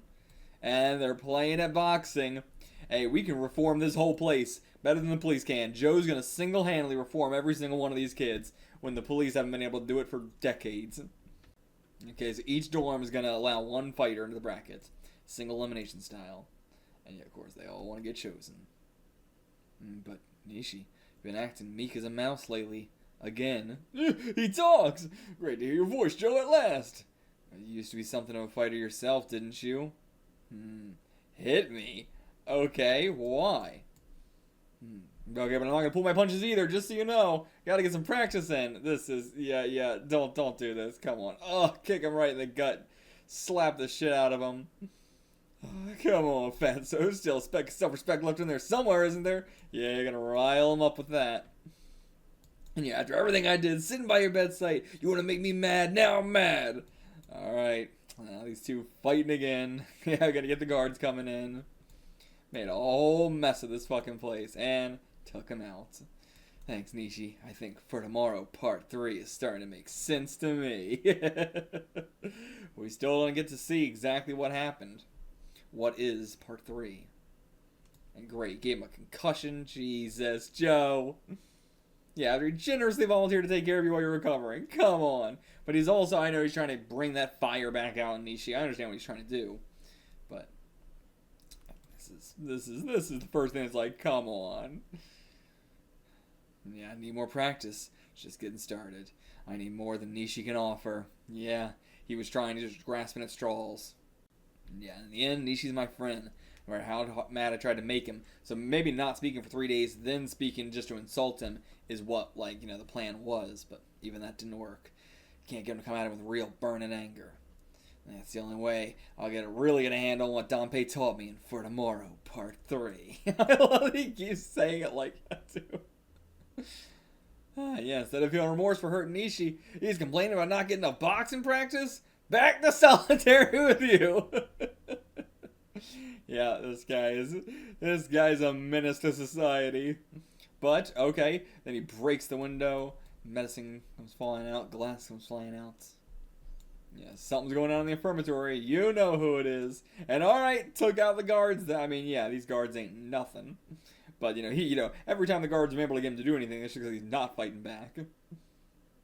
But, yeah, back to solitary. You gotta be kidding. I only have a few days until the match. Think I'm gonna waste my last few days locked up in there all alone? Damn. Bringing out the handcuffs. Nope, not so fast, buddy. Flipping back on his ass. Oh, he handcuffed him in a hog tie. Oh, that's gotta be a painful position. Oh, that's gotta fucking hurt. But, alright, breaks out the window. Damn, kicks the whole thing out barefooted. Whew, what's he gonna do?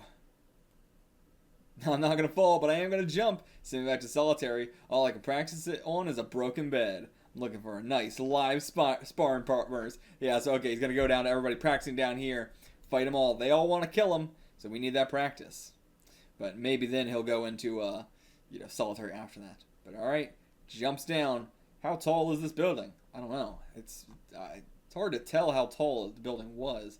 Only 2 stories, actually. I mean, don't get me wrong, that's crazy. But, we're so used to manga. Over time, things have just gotten crazier and crazier and crazier in manga. We're jumping from 2 stories, still pretty crazy. Especially down on the broken glass and everything. Man, jumping from the 2nd floor ain't shit. Alright, yeah, all you pin them down, yeah, they're not going to jump out that window after us. But alright, just pushing through everybody, elbowing him in the face. Yeah, now's the chance. That's what he wants, though. Yeah, can't have a lynching in broad daylight. What happens in the darkness, that's fine. The dark of our prison, but... And alright. Raise the alarm. Mobilize every last instructor. Great. Yeah, that punch Joe landed on me. Nothing like when we fought back at the detention center. Must have passed out right after, quaking just thinking about it. That's a real weapon he has now. The one thing I'm worried about is each time he learns another fearsome punch, I get the feeling he's taking another step towards his downfall. Interesting. Because, yeah, with seeing, Danpei's seeing every punch as, towards him actually making a name for himself. Doing something good in this world. Not doing something good, but, doing better than what he is doing. Making, a life for himself. But Nishi, he's taking another step toward his downfall. I mean, to be fair, the stronger and stronger he's getting, the more and more defiant he's getting as well. The biggest thing in the world that pisses him off is someone being stronger than him. That's not a healthy place to be, because there's always going to be someone stronger than you. Okay. So they weren't able to find him, but then they did find him, and it's not the mob left him for dead, he left them for dead. Beat them all up. Okay, here's victim number 1. So as he was running, he would just turn around, beat one person, then keep going. finally caught up to Ibuki and jumped him, but he just turned around and he's got a strong weapon on him now. Number 2, the ghoul-looking guy. 3, 4, 5, 6, 7, 8. I get the idea. You don't need to count them all out. Just tell him where he is. But okay, there he is in the center of it. Hell yeah. Still shadowboxing after he took every one of them down. Holy moly. The whole dormitory, maybe multiple dormitories. Yeah, special reformatory or not, the likes of him can't be let free to do as he pleases. Back to solitary it is. But alright, yep, Rikishi, that's not gonna work for me. Could you at least wait till Sunday? And yeah, Miss Shiraki gonna be mighty disappointed if Ibuki can't make it. Yeah, we make another exception and pull him out for it. No, we can't do that. Then you can't put him away if you're not gonna make the exception. Notice anything strange here? Well, the first few victims, the one the typhoon hit first, were all still able to talk, even if just a few words. But here, they're totally unresponsive. Eyes have rolled back in their heads. Yeah, normally you'd expect him to be at full strength against his first opponents. But no, he went easy on the first ones, harder on the second ones. Yeah, but he didn't become fatigued. The more and more people fought him, he didn't become fatigued at all.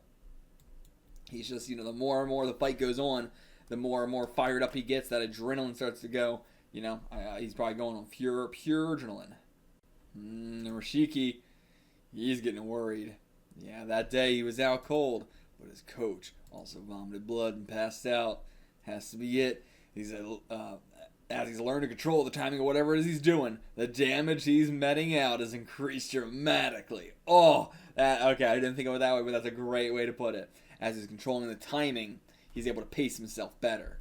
Damn. And so the better he's getting at it, throughout, he had just learned that he only used it once on him, once on Nishi, and of course, both of them were not actually giving it their all. I do not think Danpei was giving it all, which says a lot that he was able to do that to him, but even then, as you said, Nishi's his friend, Danpei's his master will never be able to fully go out on him like Rikishi will, like these guys will.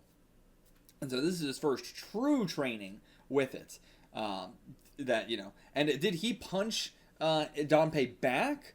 Or was it just all the subsequent blows, that did Danpei in? So the first time he actually used it was against Nishi, perhaps. But again, now, each of those guys that he beat up, with each one, he got stronger and stronger and stronger because he controlled the timing more and more and more. And looky here, it's Rikishi. What's in your mind? Me? I'm just thinking about how much fun it would be if it was Sunday already. Know what I mean? Oh my god. The guy that was so hot shit, the professional boxer with years of experience in the ring, is getting real scared. And how do you not, after seeing something like this? How do you not? Terrifying.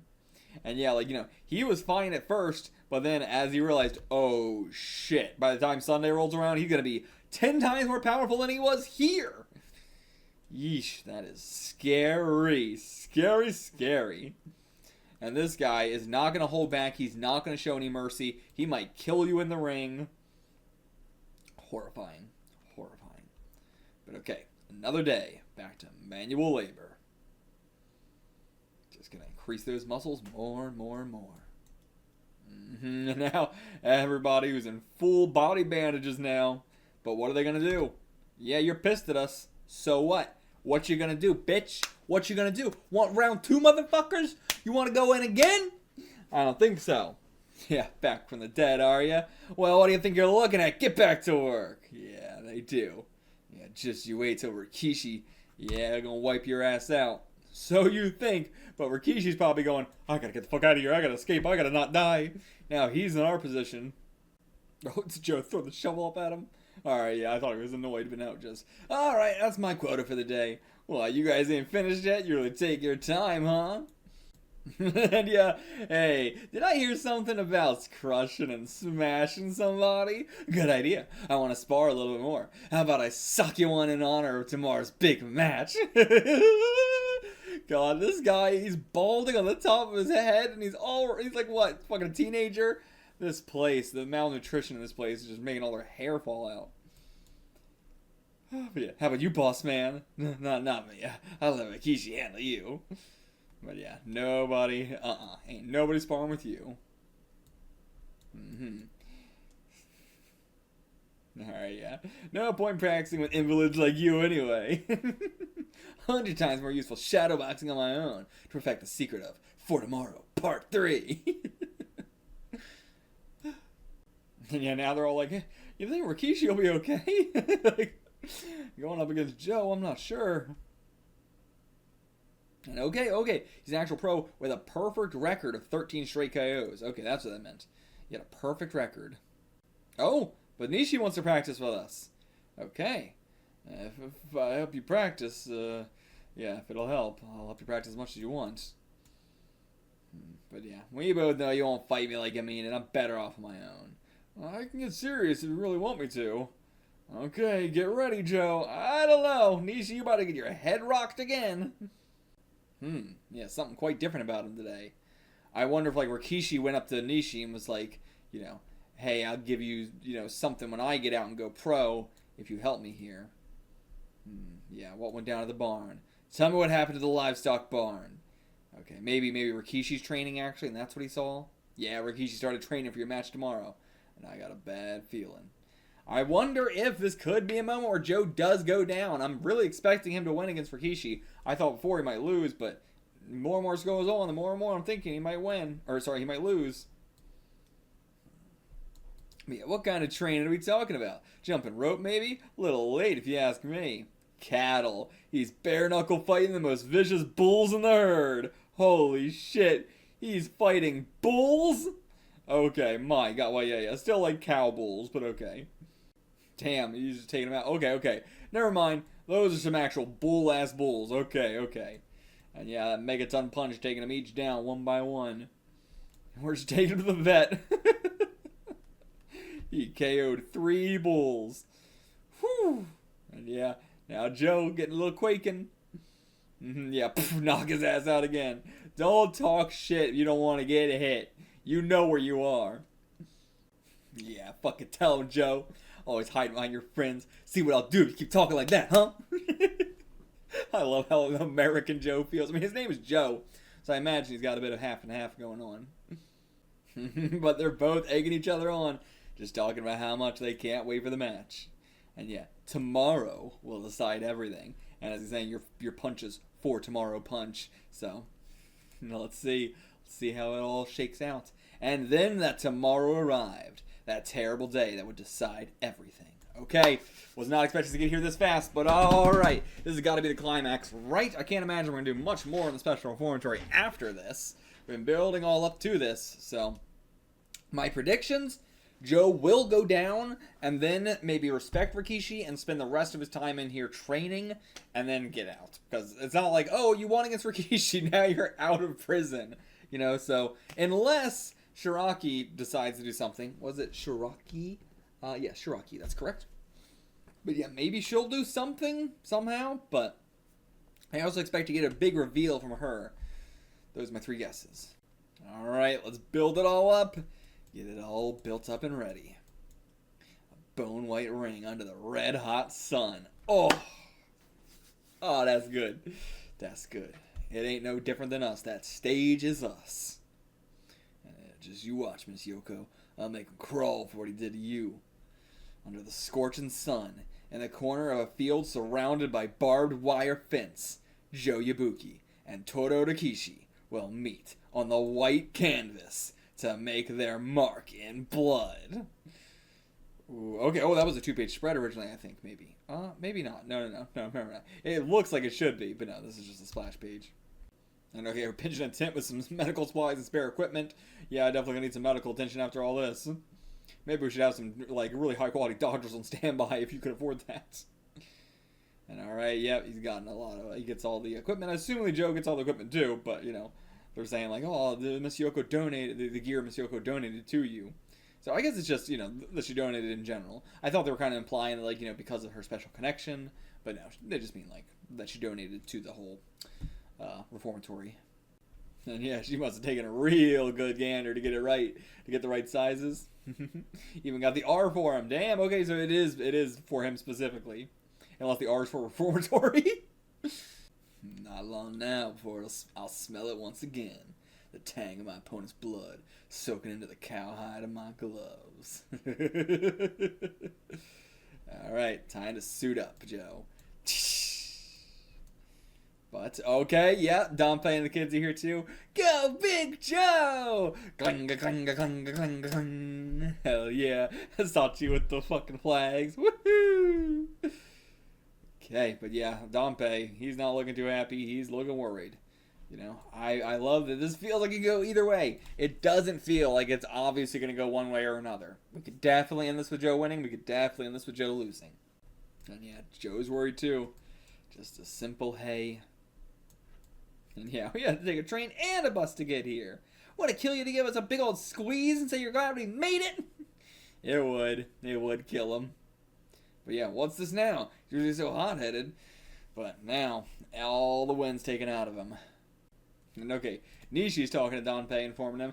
Dompe, I would love it if you told Nishi what's going on with the fact that Joe wants to be a boxer and all that stuff, because he don't even know that because Joe's not telling him.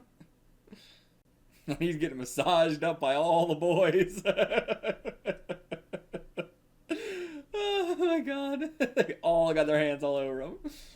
Oh my god. Telling how they're tickling him. Punch to the face. Get off me, get off me. Alright, it's time to get dressed. Come on. Yeah, no sign of a swagger now that Judgment Day is finally here. Yeah, you wanted Joe to hear that. Yeah. Yeah, you're the king of the streets, Joe. How can you let him say that? But Joe is realizing he might be outclassed for the first time in his life. He's been raring to go for so long now, but those bulls really fucked him up. But the fact that Dompe is saying, like, you know, oh yeah, now he's opened his eyes, he's terrified, you know, now that you know more about boxing, the more respect you have for it. You're starting to feel scared, you're on the right track. Like, you know, the more he says that, the more I'm like, I don't know, is Joe not feeling that? But alright, Rikishi hops in the ring. The ring, look, dreamed about this for so long. Oh, and what is this? We set you up pro style like we know from the TV, but you need these too. Headgear and a jersey. Okay. Don't make me laugh. I was a 6-round pro, not going back to amateur gear. Okay. He ain't wearing the headgear. He ain't wearing the jersey. Damn. I mean, does the jersey help you with something? Maybe because, you know, even just a piece of cloth does help you against, you know, stabs, punches, anything really. But given the venue, I thought it'd be only right to go by amateur rules. But if the other side agrees, I'm happy to do whatever you prefer. But that means you're going to get your head rocked. Okay, yeah, he's all in the amateur gear. Everybody laughing it up. I mean, none of it fits him either. It's all super ill-fitting. And yeah, she may act classy, but she's as spiteful as anyone. Yeah, Rikishi's gear is perfect. This is what they give Joe. Yeah, okay. He's gonna throw it off. Throw it at her. Yeah. Okay, he's got that fire back in him. Nothing Rikishi could do, but what she could do. And throwing his shorts at her, too. Okay, put back on his pants. He's not wearing those boxing shorts. Just gonna go in with his own fucking uniform pants, like reformatory pants. Like you said, it's not about what you wear. I can knock that bastard out just fine like this. Yeah, get under his skin too. Yeah, I guess I'll at least gotta use the gloves though. Don't want to mess up that pretty face. Wait for the match to start. Alright, ready for the bell? Sure, ring away. I'm ready anytime. Never been more ready in my life. Alright, got that spirit back. Good. You need that confidence. Okay, I see. Yeah. Good boxers respect the ring. Coming up to a fight, they get scared, go quiet, but once it's do or die time, they drop all that and steel themselves. Like they switch off the fear.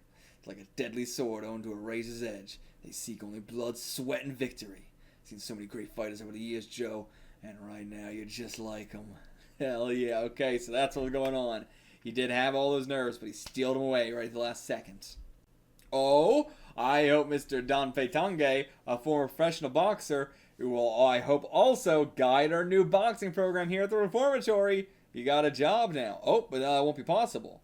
It's Joe. My hand's full just watching out for him. Again, my voice changes constantly. But okay. you're just watching out for him. I guess because, yeah, like, after he gets out of prison, you don't want to, like, still be here doing this.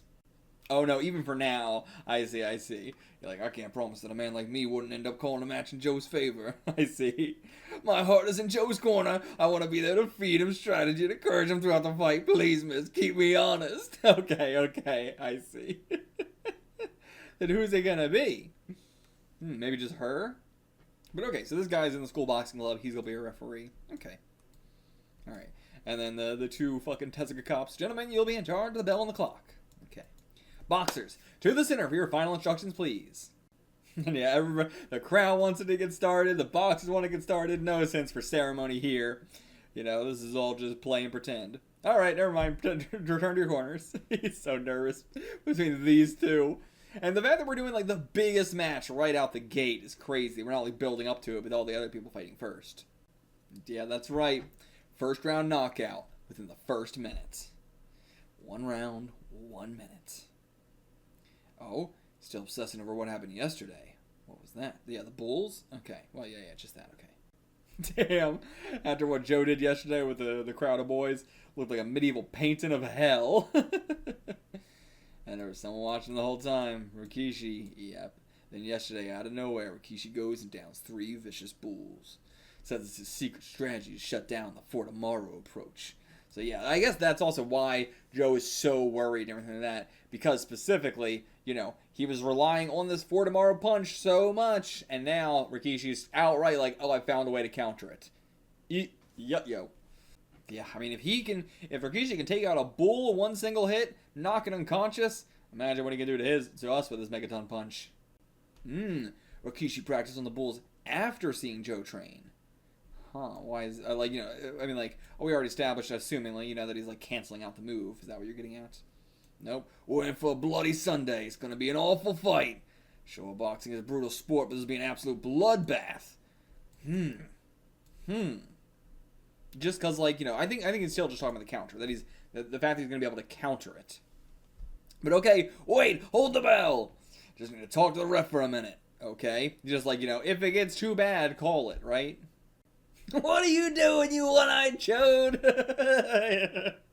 He is a chode. He's short and fat. Get that old hobo out of the ring. But alright, just need to make sure of something. Give me a quick rundown of the rules for this match. Alright. It'll be 3 rounds under amateur rules, and 3 knockdowns in the same round automatic results in a technical knockout. There! I'd like to object to that rule. You mean you'd like the match to continue after 3 knockouts? Exactly! Okay. So that, like, you know, Rikishi is, like, planning to take this all down with 1 punch, but if he can't do it immediately, then it's not going to work or something?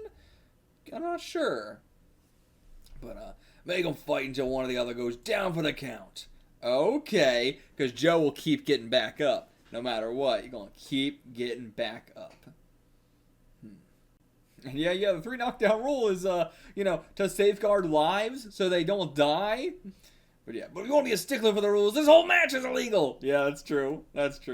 Yeah, take a good look. Even by the most conservative estimate, Rikishi over there can't be less than a lightweight. And less than a lightweight. Meanwhile, Joe's barely a bantamweight. Bantamweight? I didn't know. I don't think I've ever heard of that one.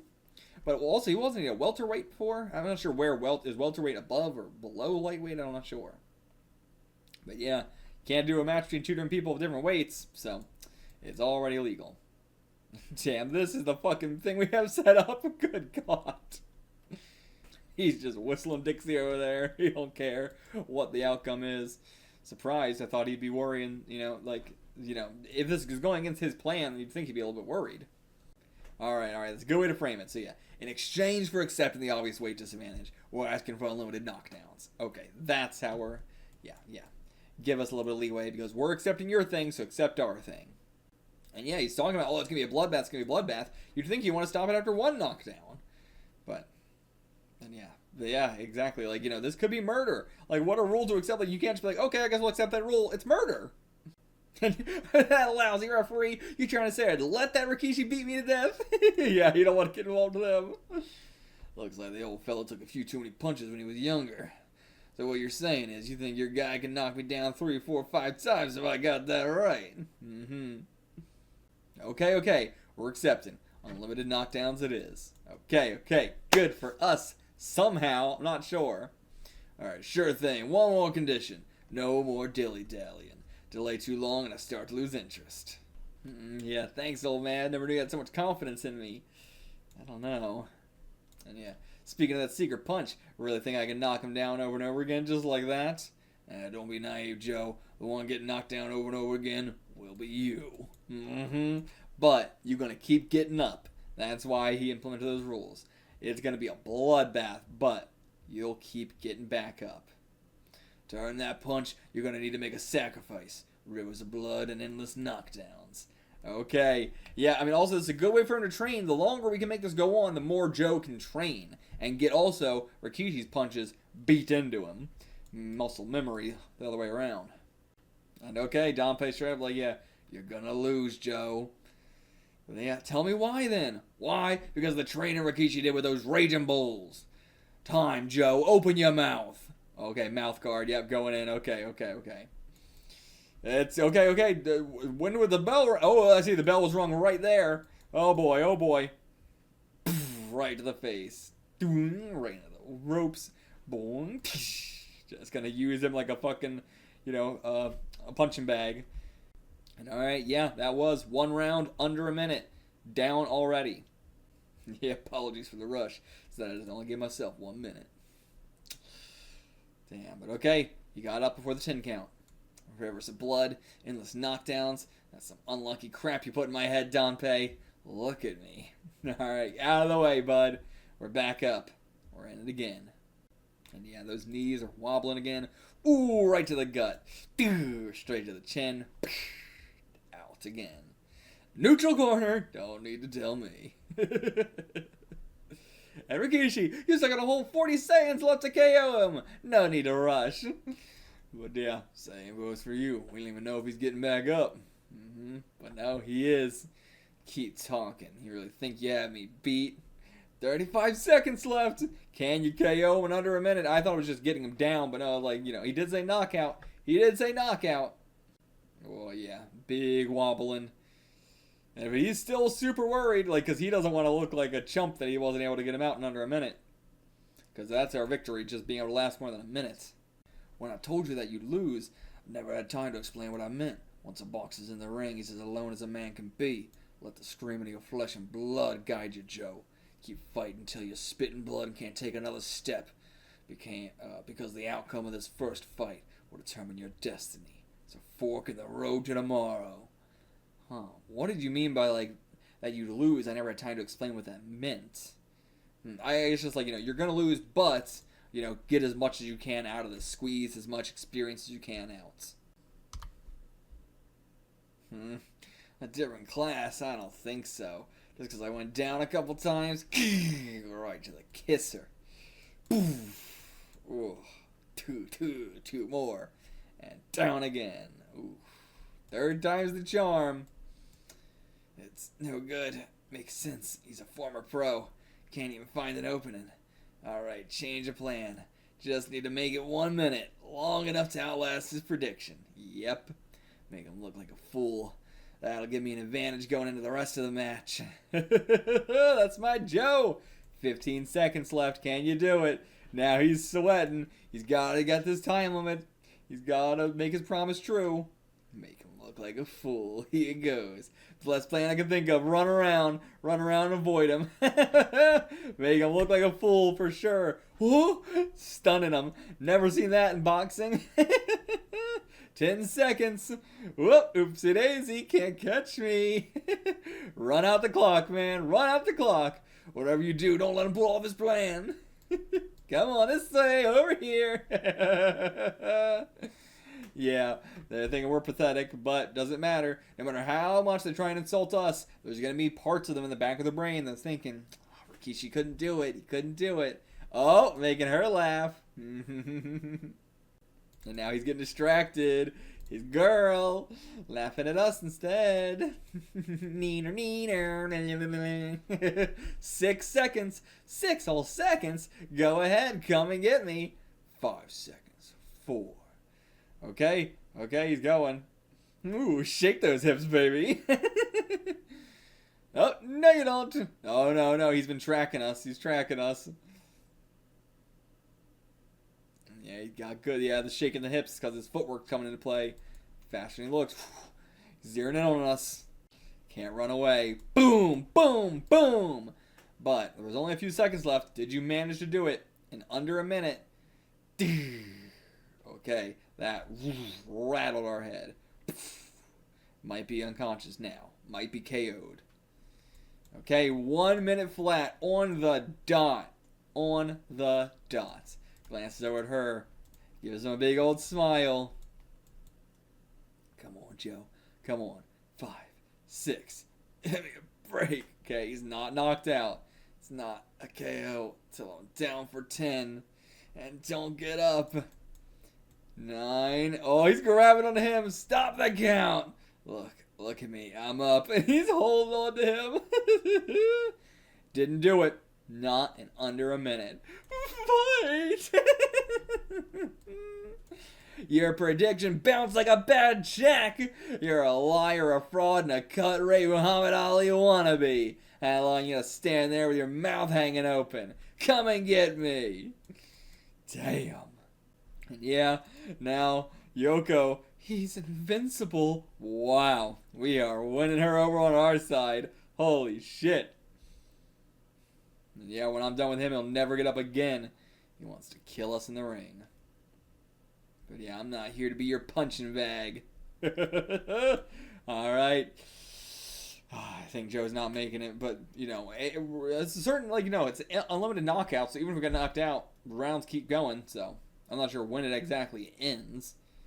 All the chances coming for the For Tomorrow Part 3 punch. But yeah, not if, when. Please let it happen. Oh, okay. Gets him with a jab, straight to the chin. Jab, jab, jab. Do. Damn, he's just jabbing the fuck out of him. But it seems like our jab works on the best. Like, he's got that cross counter. So, going for the cross. He counters it. Yep. Well, he didn't really counter it. He dodged it, but you know what I mean. Oh, he's going in, but right to the chin. Damn. Oh. Lots of bad hits. Back to back. Damn, he is just loading on us. Oof, this poor referee. Oh, but okay, call it. That's the end of round 1. Okay. We didn't have to do a countdown. You didn't do a 10 count. Just, oh, okay, the bell. Okay. So, like, yeah, time limit's up. Okay, yeah, chair, first aid kit, water, and a bucket. Yeah, he's in bad shape. Yeah, how can you say, like, you know, this is good, this is great, when he's been nearly beaten unconscious, or he's been beaten nearly unconscious. Other way around. But yeah, you're no help to Joe right now. I'm his second. Get out of here. Damn. That's over the line. I don't know what your pro know-how is telling you, but what Joe needs right now is a little human sympathy. Nope. You're soft, Nishi. There's no humanity in the boxing ring. Joe needs to be a machine. A single-minded, emotionless fighting machine. Damn. I love Nishi, though. I love that he's our heart here. The fact that he was the boss and now he's our heart. Alright, the kids all got the stuff. Nice. Alright, yeah. He spits in his face. I was this close to getting him when you had to go and open your big mouth. No, that isn't it, Joe.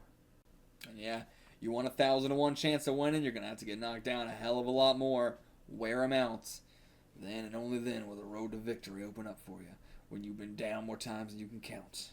But yeah, when the moment comes, you'll know, as long as you're still lucid and still on your feet. But if you're not lucid, you're not on your feet, you ain't getting a shot of that victory. Yeah, take a seat. Nope. When are we starting round 2? Right back in it. Let's just end the match here. Give Rikishi the win by technical knockout. I agree. There's no contest. It was a mismatch from the start. Continuing this fight at this point would be sheer sadism.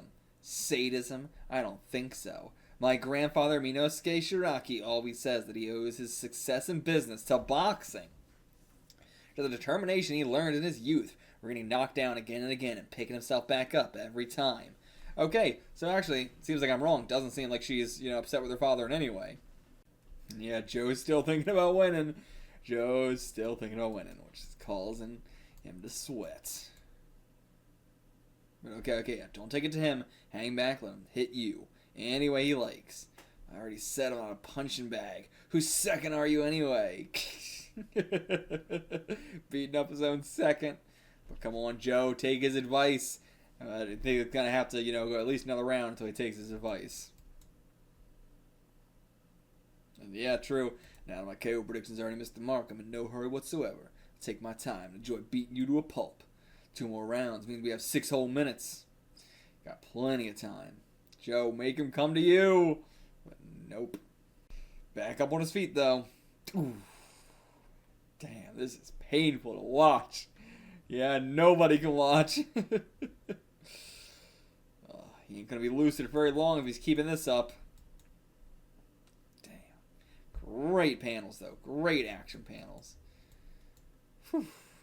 Back up once more, though. Once more, on our feet again. The 7th knockdown ain't nothing. Keeps going in. Keeps going in, though. Bouncing right back. Poof, out again. Nishi. I know, Nishi. This must really hurt you more than anybody. The most, I think. Tries to get back up, but he can't. Back down again. He's scaring him, though. He's scaring him. Each time he gets back up. Scarier and scarier. The whole crowd, silent, can hear just a single Rikishi had the right idea with that drill, huh? Yeah, Joe's just like the Bulls. But wait, what if that's where he's gone wrong? What I mean is, Joe doesn't have the power of a raging bull, but Rikishi's being cautious and using his footwork to keep his distance, just the same as he was in the barn. You could argue he's hanging back too far to get the weight he needed behind his punches for the KO. That's why he missed the 60-second limit, even though he got so close. He's giving Ibuki too much credit. I see. Can't stand it compared to him. Joe's just a regular guy. Oh no, Ibuki is a raging bull. I've sat here watching him be humiliated over and over, rolling around on a canvas soiled with his own blood, sweat, and spittle. And yet, what's this pressure I feel building in my chest? An unrelenting weight that only grows and grows, like a sky filling with pitch black clouds. Where is it coming from? And that's the end of this volume. Damn, this is a long volume. This is 3 volumes combined, but I can't believe we already flew through 3 volumes. This is crazy. This series is so good. So good. I haven't read a series this good in quite a while. I think, Boss of the Brats is really the only other thing that's, come close to it of this time period that I've enjoyed this much. But it seems like, she's not, switching sides to us. It is, a sky filled with pitch black clouds. This feeling is not a good feeling. It's a bad pressure, a bad weight. And as always, thank you to the team from Kondasha who brought us this. Thank you so much for such an excellent release. Insanely good release. So high quality. Volume 2, and hell yeah, we got Nishi, we got Danpei here, and we got an actual boxing uniform. Hell yeah, hell yeah. And I mean, I've given a lot of praise to Tetsuya Chiba, but a lot of praise to you, Asuo Takamori. I, didn't even mean to look up Asuo Takamori, but I did find out, as I said, typically, I wanted to look up a little more and see what else they had done. But sadly, Chiba doesn't seem to have really anything else translated. Maybe one other thing or so, but even the anime, of adaptations of his work hasn't been translated, while everything else has. Pretty much every anime in the late 60s has been translated, except for the ones by Tetsuya Chiba. So weird. But also Takamori has gone under nicknames and stuff like that, but he's also done Tiger Mask around this time. He's also done Star of the Giants around this time. And Tiger Mask is fucking enormous, one of the biggest goddamn properties ever alongside, something like this. It's a big series, so it says a lot. And I'm not sure exactly where we are in the chapters right now, but we should be safe enough to look at some of the covers I found for Weekly Shonen Magazine. So here was the first cover for Joe, I think. A very different looking Joe. And we got a whole boxing scene in the background there. But yeah, very different looking one. Apparently he was originally a green sweater vest or something. And with his cap, which, was such a major part of his design that's gone entirely away now that he's in the prison and everything. Then we got this one here. We got Danpei and all the kids, and damn, is that supposed to be Taro? That's Taro, Toad, and Sachi there. Or no, that's Taro. Okay, Taro, Sachi, Toad, and whoever the hell that is. But yeah, the big old crowd of the brats we got. and then we got this one here, which is him alongside an actual real-life boxer. You know, seems to be like a very famous Japanese boxer or something. Don't know who it is or anything. I'm not you know, familiar with boxing really outside of, like, you know, Muhammad Ali and who's the other big one that I know? Shit, why can't I think of it? Maybe I'm just thinking of Muhammad Ali. I think I was just thinking of Muhammad Ali. Yeah. Never mind. I was thinking of Muhammad Ali. I was just thinking of two separate things, but they're the same character. I was like, who's the guy who refused to go to war and everything? Oh, that was Muhammad Ali. That was him. Right. And then we got Joe here on the cover with some of the other people running this magazine, which Star of the Giants, again, by the same writer as Ashino no Joe, in the exact same magazine, just with a nickname, or just with a different pen name, because he was like, well, people aren't going to accept if I'm writing 2 series in Jump at the same time. They're not going to accept that.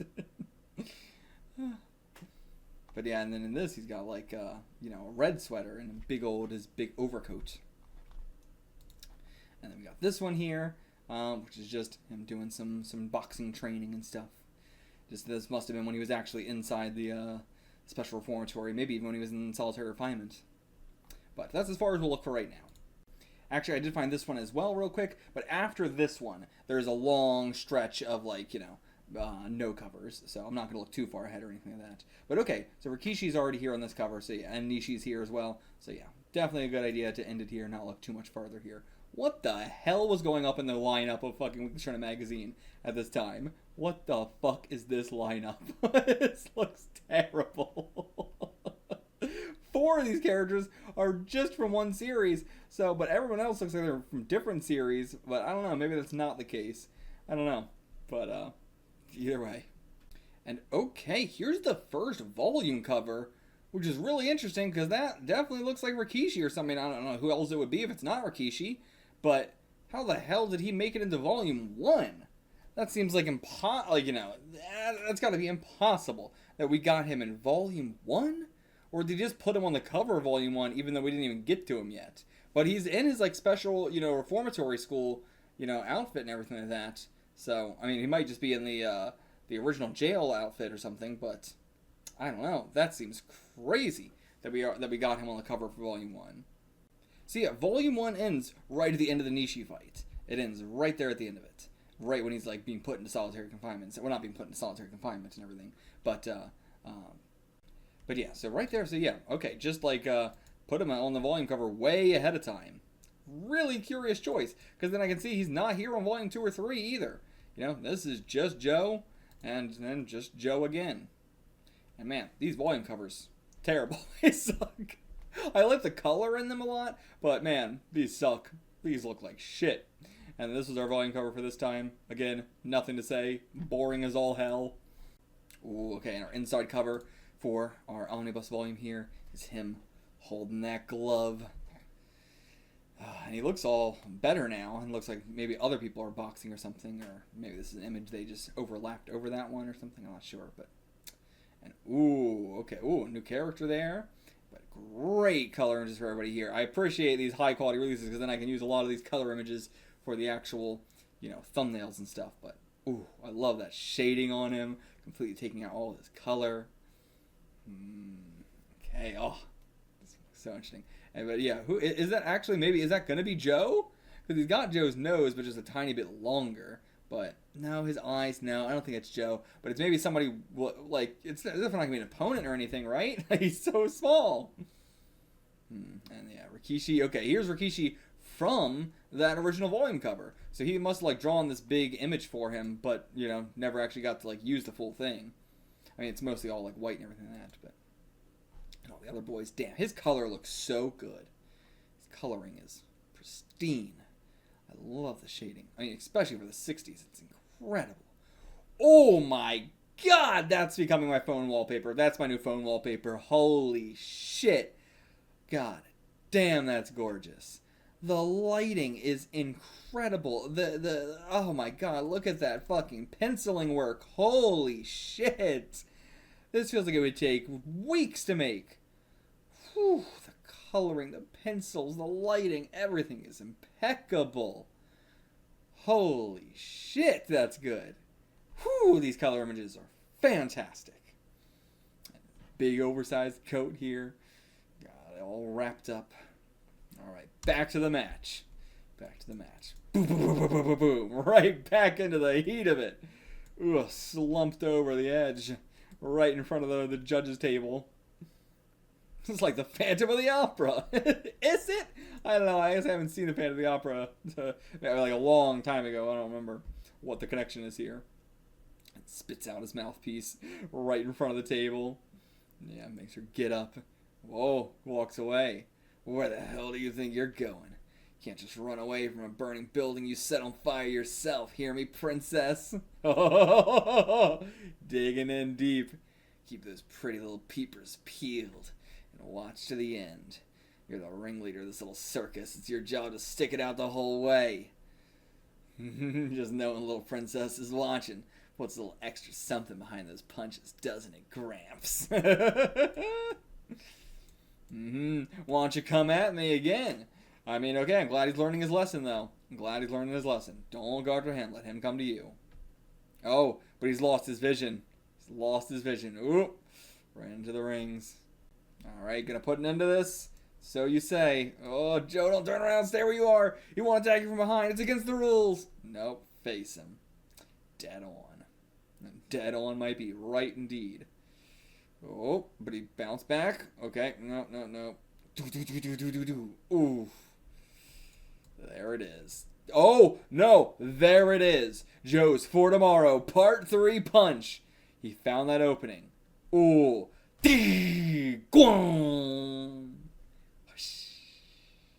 yeah. Stunned the whole room. Everyone's silent. There it is. Oh, double KO, maybe. Double KO. Is he going to be able to take him down with just that one punch? I don't believe it, but they're really selling it like that's possible. But it's really got to be Joe goes down, Rikishi doesn't, right? Right? But Rikishi, down. Well, Joe, up for a second, but back down as well. Trips over the body. Down together. A double KO. Holy shit. Woohoo! We did it! For Tomorrow, Part 3, baby. Took down the invincible Rikishi. That's our boy. Alright, no need for that, you fool. Count to 10 or 10 million. Neither one's getting up. Okay. I can't believe we actually managed to get him out. A full knockout punch with that one hit. But we still haven't fully seen what that one hit really is. What is For Tomorrow Part 3? But yeah, how could he go down 2? It's because Rikishi was wiping the floor with Joe. Because he went after him full force that ended up like this. Because he exhausted himself. Okay. Dompe's gonna teach the crowd some boxing. One of you said something about magic. Well, you're not wrong. Joe laid Rikishi out using something like a magic spell. The pinnacle of the art of boxing. A little something I like to call the cross counter. Okay, he taught him the cross counter. In other words, you put your body on the line, let him hit you so you can hit him. A killer simultaneous blow.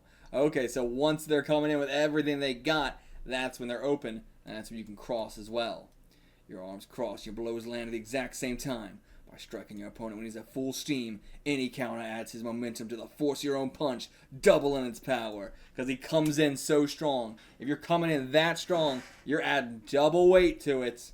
But in the case of the cross counter, your arm slides over your opponent's, which then acts as a natural lever, tripling, no, quadrupling the power.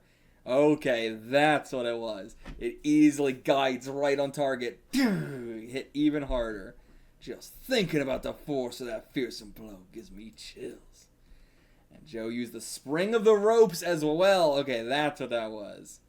Not even Rikishi could stand up to that. Damn. And okay, was this like the guy on the cover we saw? Maybe? I don't know. But no, because this guy's Mexican. So the Mexican powerhouse, Jose Mendel. Okay, Jose Mendel. I've never heard that name before. Used this same cross counter to down a string of aces from the Japanese boxing world, including Misunori Seki and Fighting Harada, earning himself the nickname of Wizard of the Ropes. The added power of the rope's recoil turns the cross counter into a truly deadly weapon. Both Seki and Harada had overwhelmingly maintained the upper hand against Mendel through their matches, but the instant they drove him against the ropes, he laid them out with a single terrible punch that left him unconscious on the mat.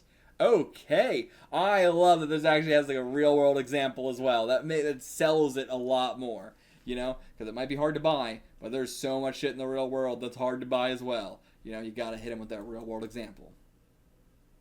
Though, okay, in Joe's case, it was just a happy accident. All of it. Really.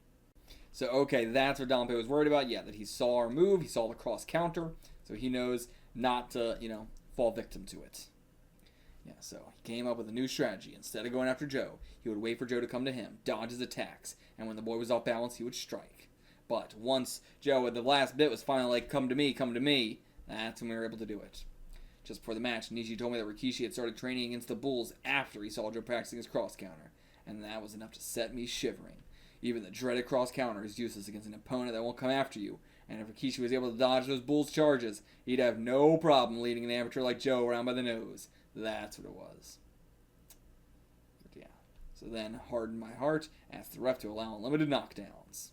So yeah, once Joe was like fully gone, once his brain was gone, his mind was gone, couldn't see anything, that's when Rikishi was going to come after him with full force, deliver the coup de grace.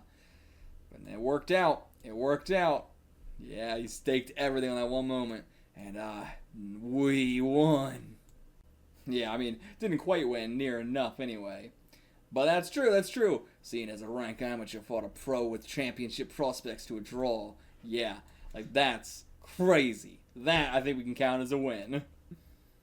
Yeah, called it a happy accident, but of course the chance only came thanks to Joe's grit and determination, getting up over and over and over again after Rikishi knocked him down. It's that spirit that made this all happen. And yeah, me, spiraled down the drain of life until I ended up drunk in the slums. It's been a long time since anyone looked at me with anything but scorn. But right now, I'm so glad to be alive, all thanks to you, my boy. It's like he's got his own son. Oh, crying, his big time crying, wailing away. Oh my god, epic shot, and he is passed out smiling. Oh god. I love how consistent the designs are too, by the way. Something I haven't brought up, but that's also, you know, it's the fact that One Piece was my first, you know, anime and manga really spoiled me on a lot of stuff.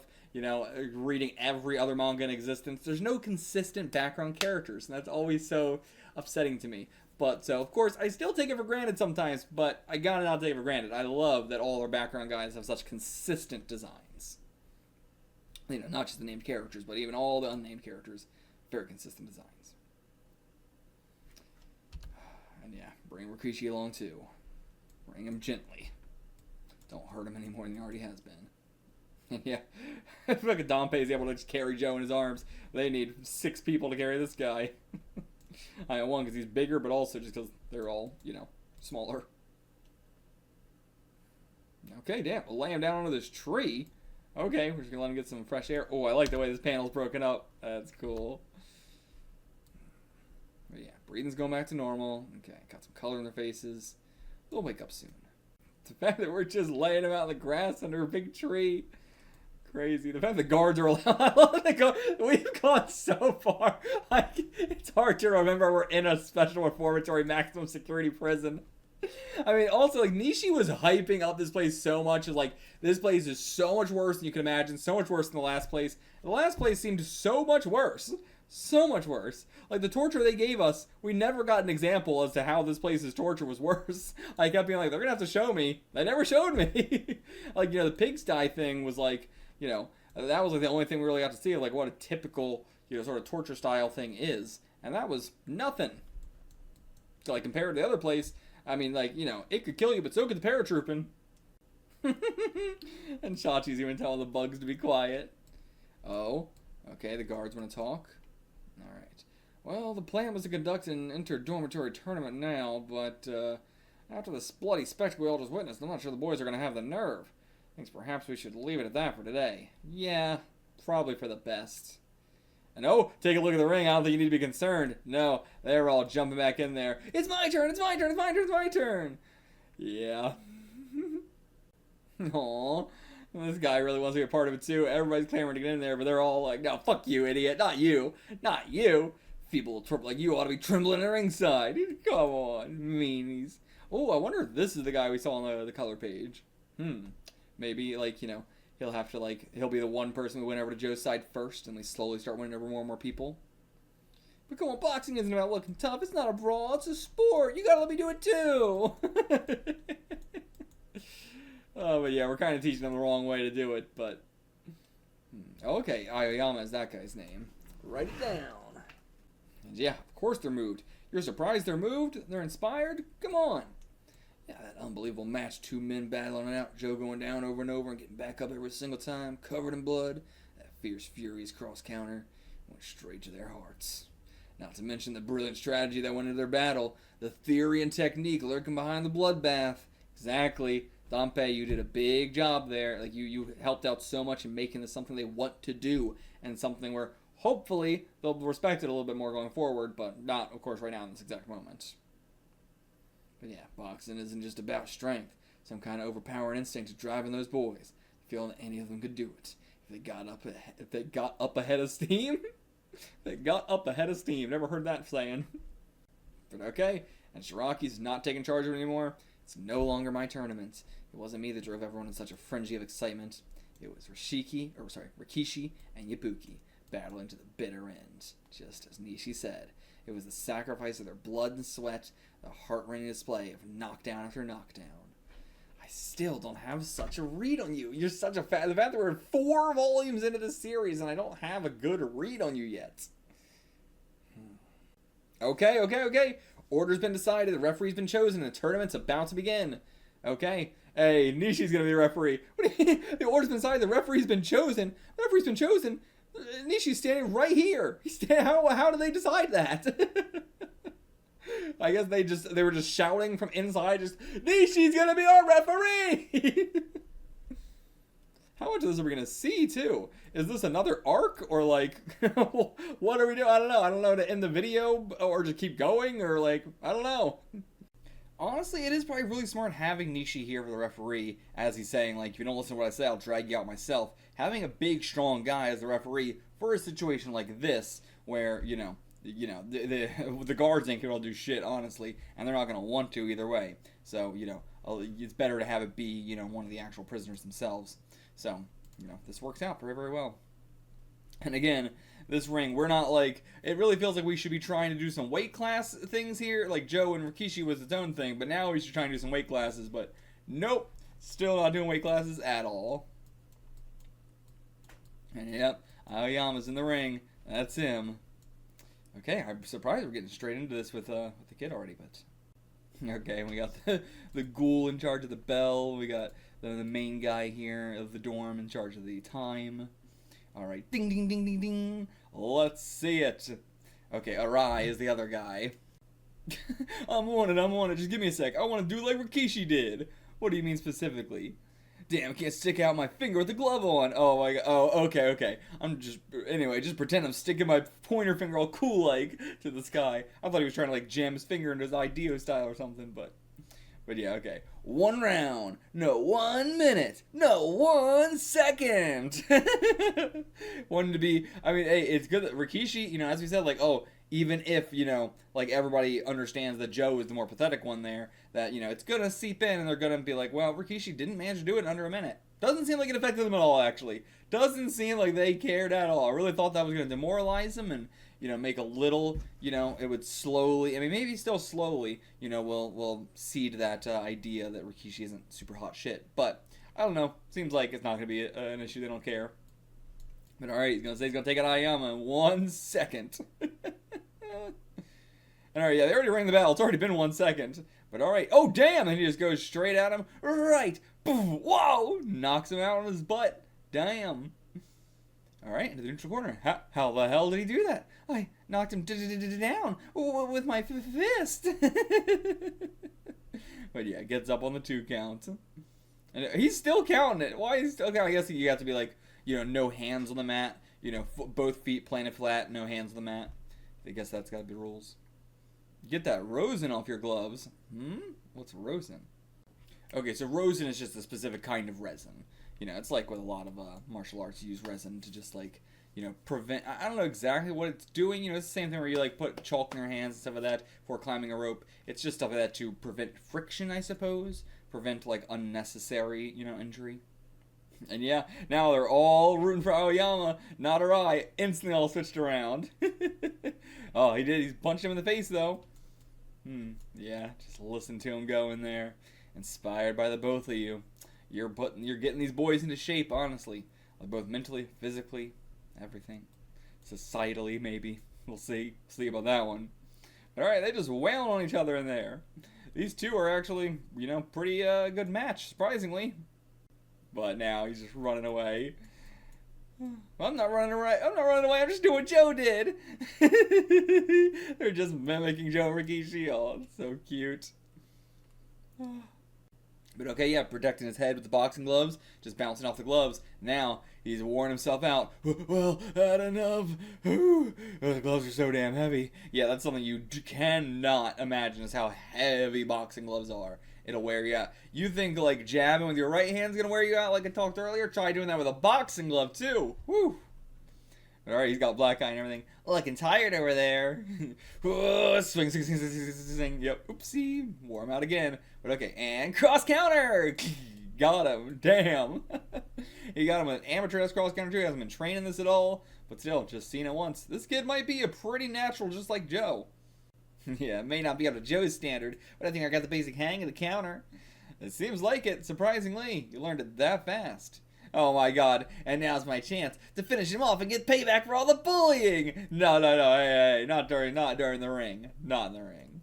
But that was my big chance. Doesn't matter. This is boxing, not some street fight. Get your ass in the neutral corner. And yeah, he's back up. Okay, throwing off the gloves. Bitch, Nishi, throw these fuckers out. It's getting too serious. But everybody reaching in, gonna grab my legs, pull them out. We're here for boxing, and you got already your gloves. That means you can see to the match. Come on, referee, give Aoyama his win. Next match time. The winner, Aoyama. Yeah, take that, bitch. But I wonder if, what's his name? Arai is going to try and get some payback in other ways. My god, you can see those ribs. This boy is skinny as shit. It's a miracle he managed to win that. God damn. Alright, next up.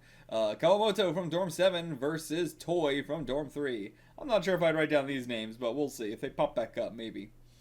But alright, so we got another big guy. This is a quite big guy, actually, but, you know, still do not seem like they'd be in the same weight class at all. This is that big old hog to dreamland. Ding, ding, ding, ding, ding. Alright, beating the snot out of each other again. Yeah, they're just wailing on each other. Yeah, I guess that's what you call berserk brawler boxing. But yeah, they have no sense of tactics at all, no sense of strategy, no sense of moves. Might have to teach him, Danpei. But I think it's magnificent. All of a sudden, the boys have settled on the rules together. Yeah, here in this place where they all were sent because they couldn't abide by the law of society. They've created a kind of social order of their own without anyone forcing it on them. And they've learned it from watching two people who couldn't hate each other more abide by the rules all the way to the end, even as they beat each other bloody. They learned it from Rikishi and Ibuki. But exactly. That's why this will work, but the reform school will never work. A prison will never work. It has to be by their own rules. You can only reform somebody if they are going to reform themselves. You know, it cannot be forced upon them.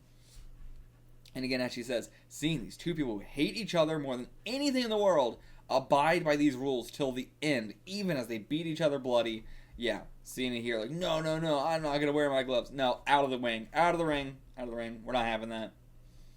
Love it. They have formed their own society, a society of their own rules. You know, what matters to them. Sacrifice of blood, all those endless knockdowns. They stripped something grand in these boys, planted something deep inside them. A strict sense of order and respect for the rules of the sport. And I love that. I mean, that's such a great thing about sport in general. You know, you see a lot of people who are at the highest game of their sport, they don't respect the law in any fucking way. They don't respect society in any way, but they respect the rules of the game. You know, and that's the same thing going on here. Alright, Danpei, teach him a little bit. Give him some hints as to how to get better.